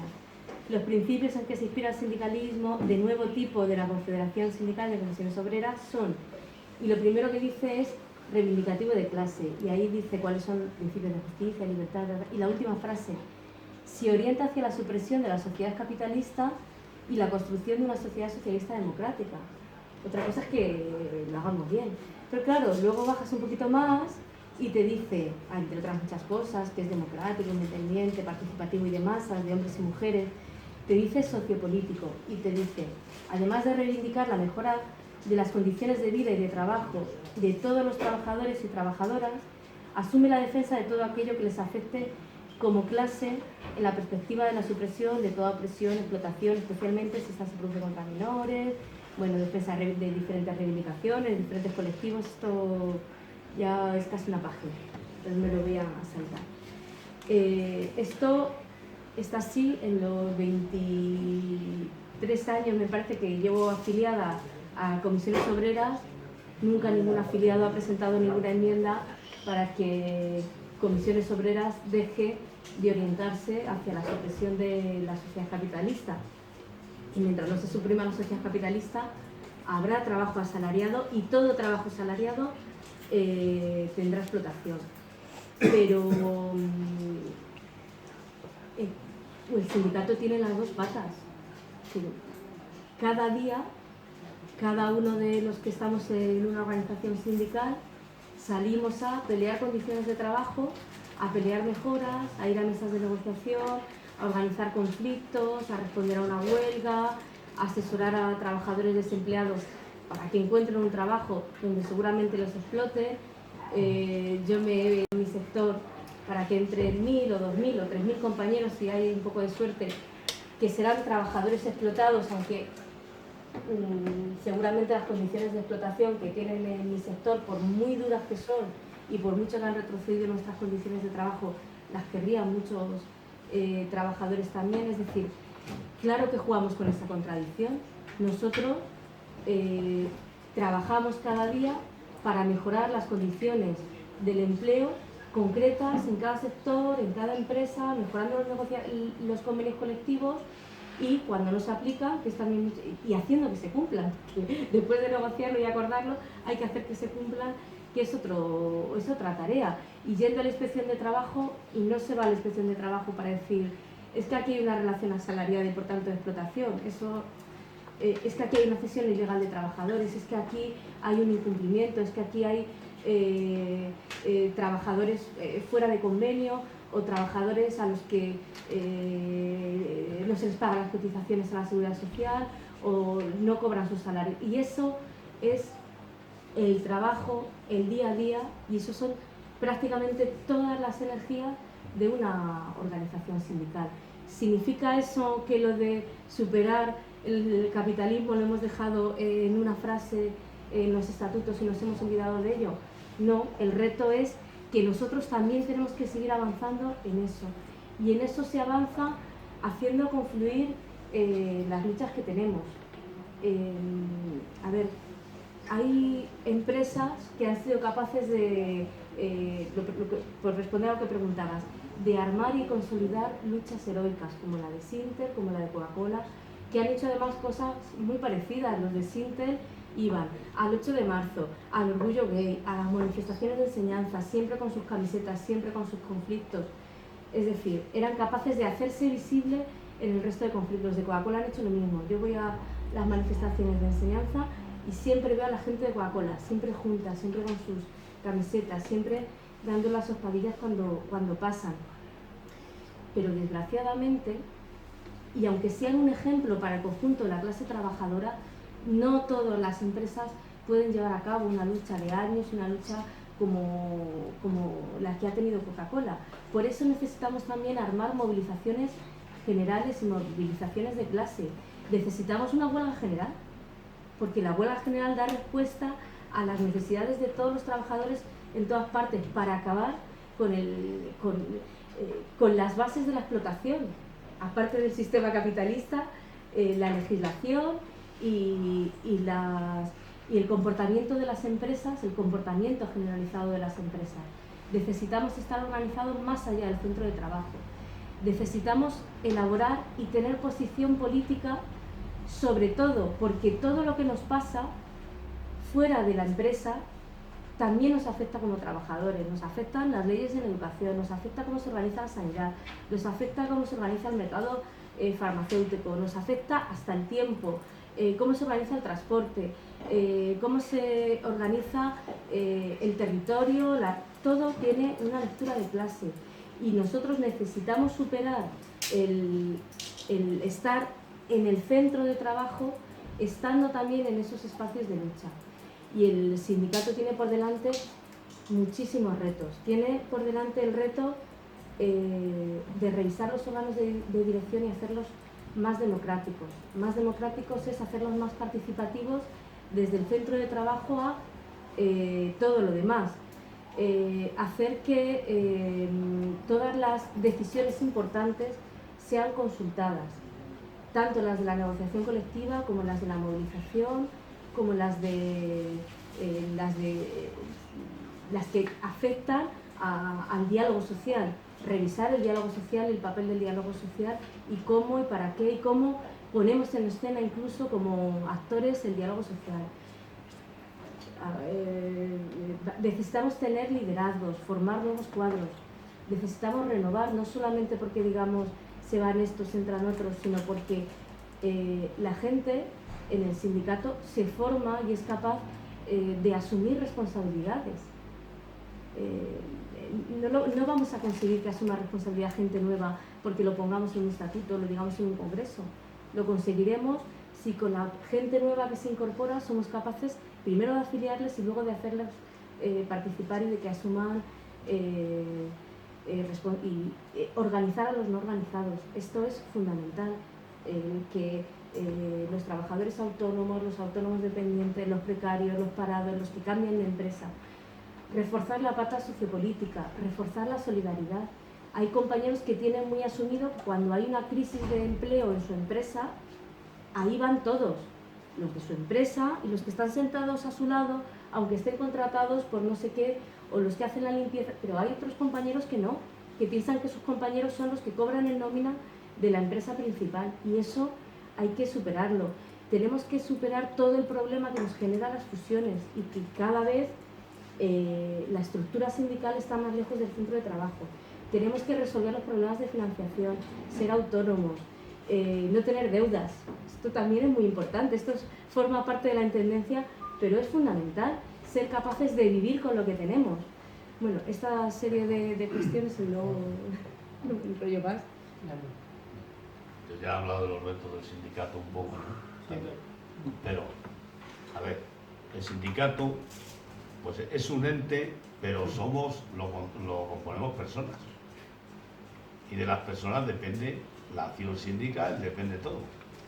Entonces, el criticar o decir, bueno, pues es que el sindicato tiene estos retos, vale, el sindicato tiene unos retos, que son los que ha explicado Eva, pero lo conformamos personas, y si esas personas no damos el callo, ni damos la talla, por decir de alguna forma, el sindicato no es nadie. Entonces, sí que hay que saber, lo que decía, formar los cuadros, formar a los compañeros, que accedan al sindicato los jóvenes y las jóvenes, y que se vaya renovando poco a poco, paulatinamente, y que la sociedad y la clase obrera tome conciencia de que el sindicato es participativo y que no es solo de las ejecutivas ni de los cuadros ni eso. El sindicato es de todos y todas, y eso, si nos concienciamos, si somos capaces de concienciarnos de todo esto, sí seremos capaces de hacer un sindicato, que podemos hacer una huelga general, que podemos hacer movilizaciones, las que sean necesarias, y luchar, pues si son normas dictadas por el Estado, por el gobierno, si son normas dictadas por, no sé, la privatización de un hospital, la privatización de la escuela pública o de la enseñanza pública. Creo que eso es lo que necesitamos, pero necesitamos organizarnos, pero para organizarnos tenemos que participar. Si no participamos en el sindicato y la juventud no entra al tajo ni somos capaces de hacer, tomar acciones, tomar conciencia y crear, hay que crear la necesidad de organizarse sindicalmente. Si no somos capaces de hacerlo, ¿y cómo crearlo? Pues no es sencillo, no es fácil, porque a todos, creo que a todos, a mí el primero, yo lo hago, pues creo que nos es más cómodo estar sentado en el sofá viendo, no sé, el fútbol si le gusta el fútbol, o no sé, trabajando en el ordenador, haciendo no sé qué, pero tenemos que ser capaces de diferenciar el tiempo de trabajo o de ocio del tiempo de la lucha y de salir a las calles, movilizarnos, ser solidarios, tomar esa responsabilidad que debemos tomar para con la sociedad, para con los, pues no sé, con los que están los precarios, con los que están en huelga, con los despedidos, con los que están, los que lo han echado de su casa, etc. Tenemos que ser capaces de discernir y de distinguir que tenemos un tiempo de nuestra vida y de todo el sistema nuestro de ocio.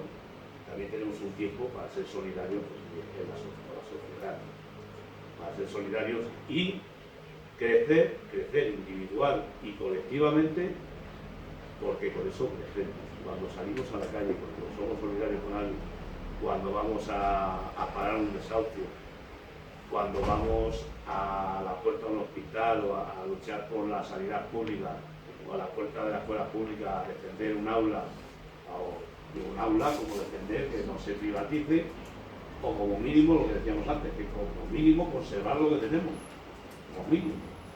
Y a partir de ahí, pues ir arañando, si puede ser a golpes grandes, porque ser solidarios con los pensionistas, luchar por los que están trabajando individualmente y tratar de atraerlos, que no es fácil, que eso lo decimos muchas veces, lo proponemos muchas veces, pero al final luego en los sitios, aquí, en este local, casi siempre vamos los mismos y los mismos, casi siempre. Oye, por suerte, por lo menos vamos, ¿no? Estamos y además colaboramos, pero sí tenemos que ser capaces de llegar más lejos. De cuando te dicen, pues no, es que no se puede hacer nada, sí se puede hacer nada. Siempre se puede hacer nada. Siempre. Yo, ahí está mi compañero Juan Carlos, siempre digo, yo creo que no he llegado a donde quería llegar, pero bueno, otra vez intentaré llegar un poco más. Y eso es lo que tenemos que hacer. Luchar, concienciarnos de que la lucha no acaba con lo de Coca-Cola, con lo de Sinter, o con Panrico, o con Telemadrid, no, o con que hemos quitado de 30.000 desahucios, hemos quitado 3, no. La lucha es quitar y recuperar esos 35.000 desahucios y el porqué esos desahucios y saber intervenir para hacer una huelga, para hacer una manifestación, una movilización en contra de todo lo que va, para solucionar lo que va en contra de lo que a nosotros nos atañe en nuestras vidas cotidianas, que son los vecinos, los convecinos del pueblo, los paisanos, y saber que no somos solo los paisanos de aquí del terruño, que somos todos en general los que necesitamos la ayuda de todos y todas. Y yo creo que, el sindicato está para eso y para mucho más, pero que nos quede claro que en todas las organizaciones las conformamos personas. Y las personas, cada uno somos de una índole y a veces pues no somos capaces de llegar a donde tenemos que llegar. Pero que para eso está lo que decíamos antes, el control de los organismos, para decir, oye, pues mira, que tenemos que si esta persona no da los resultados que tiene que dar y no llega a donde por lo menos prometió que llegaría, pues que se vaya tranquilamente y que lo acepten como mínimo. Yo sí lo haría. Yo diría, mira, si me has afiliado con mis compañeros y compañeras como mínimo, el día que me diga, mira, que compañero Pulido, que no estás cumpliendo, no estás dando lo que tienes que dar, pues creo que yo, personalmente, soy el que tengo que reconocer que me tengo que ir y pasar a las cosas. Seguir luchando, por supuesto, pero pasar a las cosas. Y creo que ahí quedamos. Bueno, yo voy a llevar un poco a la contraria aquí. Yo creo que el sindicato, comisiones en este caso, que es de lo que sacan los estatutos, sobre todo comisiones, nace con unas perspectivas muy interesantes, pero que por eso se define como sociopolítico, se define como quiere superar el capitalismo, pero creo que la realidad le pone en su sitio. Y le pone en su sitio porque yo no creo que sean personas, sí que la ideología la define personas, pero un sindicato no es revolucionario por sí, y yo no creo que tenga que ser un sindicato revolucionario. Entonces creo que tampoco tiene que por qué apostar un sindicato por la supresión del capitalismo. Sin embargo, no creo que nadie entre al sindicato siendo un burócrata ni queriendo ser un burócrata. Son las dinámicas internas que existen dentro del sindicato las que fomentan eso. Y esas dinámicas internas no se favorecen porque sí, sino porque hay una estructura dada y también porque hay, al ser una lucha económica y parcial, lo que favorece es eso. Y esas son las tendencias que favorecen eso. Por eso es tan importante lo que he dicho antes de la lucha ideológica dentro de los sindicatos. Yo creo que el papel de los sindicatos es un papel imprescindible y tienen que jugar un papel imprescindible. Porque son, como he dicho antes, el lugar donde la clase obrera se reconoce como tal. Es la organización creada por trabajadores por excelencia. Es decir, yo voy a un sindicato y me reconozco entre otros iguales. Es donde aprendo que mis condiciones laborales no son solo no son solo mías, sino que es de todo, que están atacando a todo el mundo. Entonces creo que ese es un papel importantísimo que tienen que crear los sindicatos. Otra cosa es luego el papel que tengamos que jugar combatiendo las ideologías que hay dentro, combatiendo esas tendencias a la burocratización que tienen los sindicatos, cualquiera. Si cogemos cualquier sindicato de la historia, existen esas tendencias. No es algo que sea, es que es intrínseco a los sindicatos por la lucha que generan. Entonces, o sea, no es malo que el sindicato no haya ido a por el socialismo. Eso no, yo no creo ni que sea ni bueno ni malo. Entonces, yo creo que sí que hay que repensar, porque has dicho lo de las organizaciones, y que creo que sí que hay que repensar, porque el modelo organizativo en las fábricas en España ha cambiado. Entonces, el sindicato se ha quedado atrasado en eso. Y creo que en el repensar el sindicato que venía, y se ponía claramente que tenía que repensar, entonces el sindicato tendrá que hacer la autocrítica que tenga que hacer, la tendremos que hacer los que estamos en el sindicato, pero que sí que creo que tiene que repensar qué forma organizativa y ya no solo el sindicato, sino todas las organizaciones. O sea, no hay que cortar con todo lo anterior, sino que hay que ver qué es lo nuevo, qué es lo que nos vale, qué no nos vale, cómo podemos adaptar lo anterior y cómo avanzar. Y bueno, pues o sea, que lo de que se está atacando y criminalizando al sindicalismo, claro, por supuesto. Pues eso también es importante, sí, porque es una parte muy importante de la lucha contra este sistema. Pero yo no creo que lo de que se esté atacando a la huelga o a la negociación colectiva sea una excusa. No creo que sirva como excusa. Creo que es una realidad que además no vale como excusa porque sabíamos que en algún momento dado, cuando este sistema estuviera en crisis o en cualquier cosa, esas son las primeras cosas que iba a atacar. Y no vale como excusa porque cuando se fundó comisiones, el trabajo se hacía en la ilegalidad. Entonces, yo no creo que basarnos en que si la legalidad es mejor o peor valga como excusa para decir que se está perdiendo la negociación colectiva o que no se hacen huelgas. Creo que es más culpa nuestra que no hemos sabido afrontar una determinada correlación de fuerzas contra el Estado y un cambio en las leyes. Y yo creo que ya, sí, al final es que yo creo que ya se han dicho muchas cosas y la gente se cansa.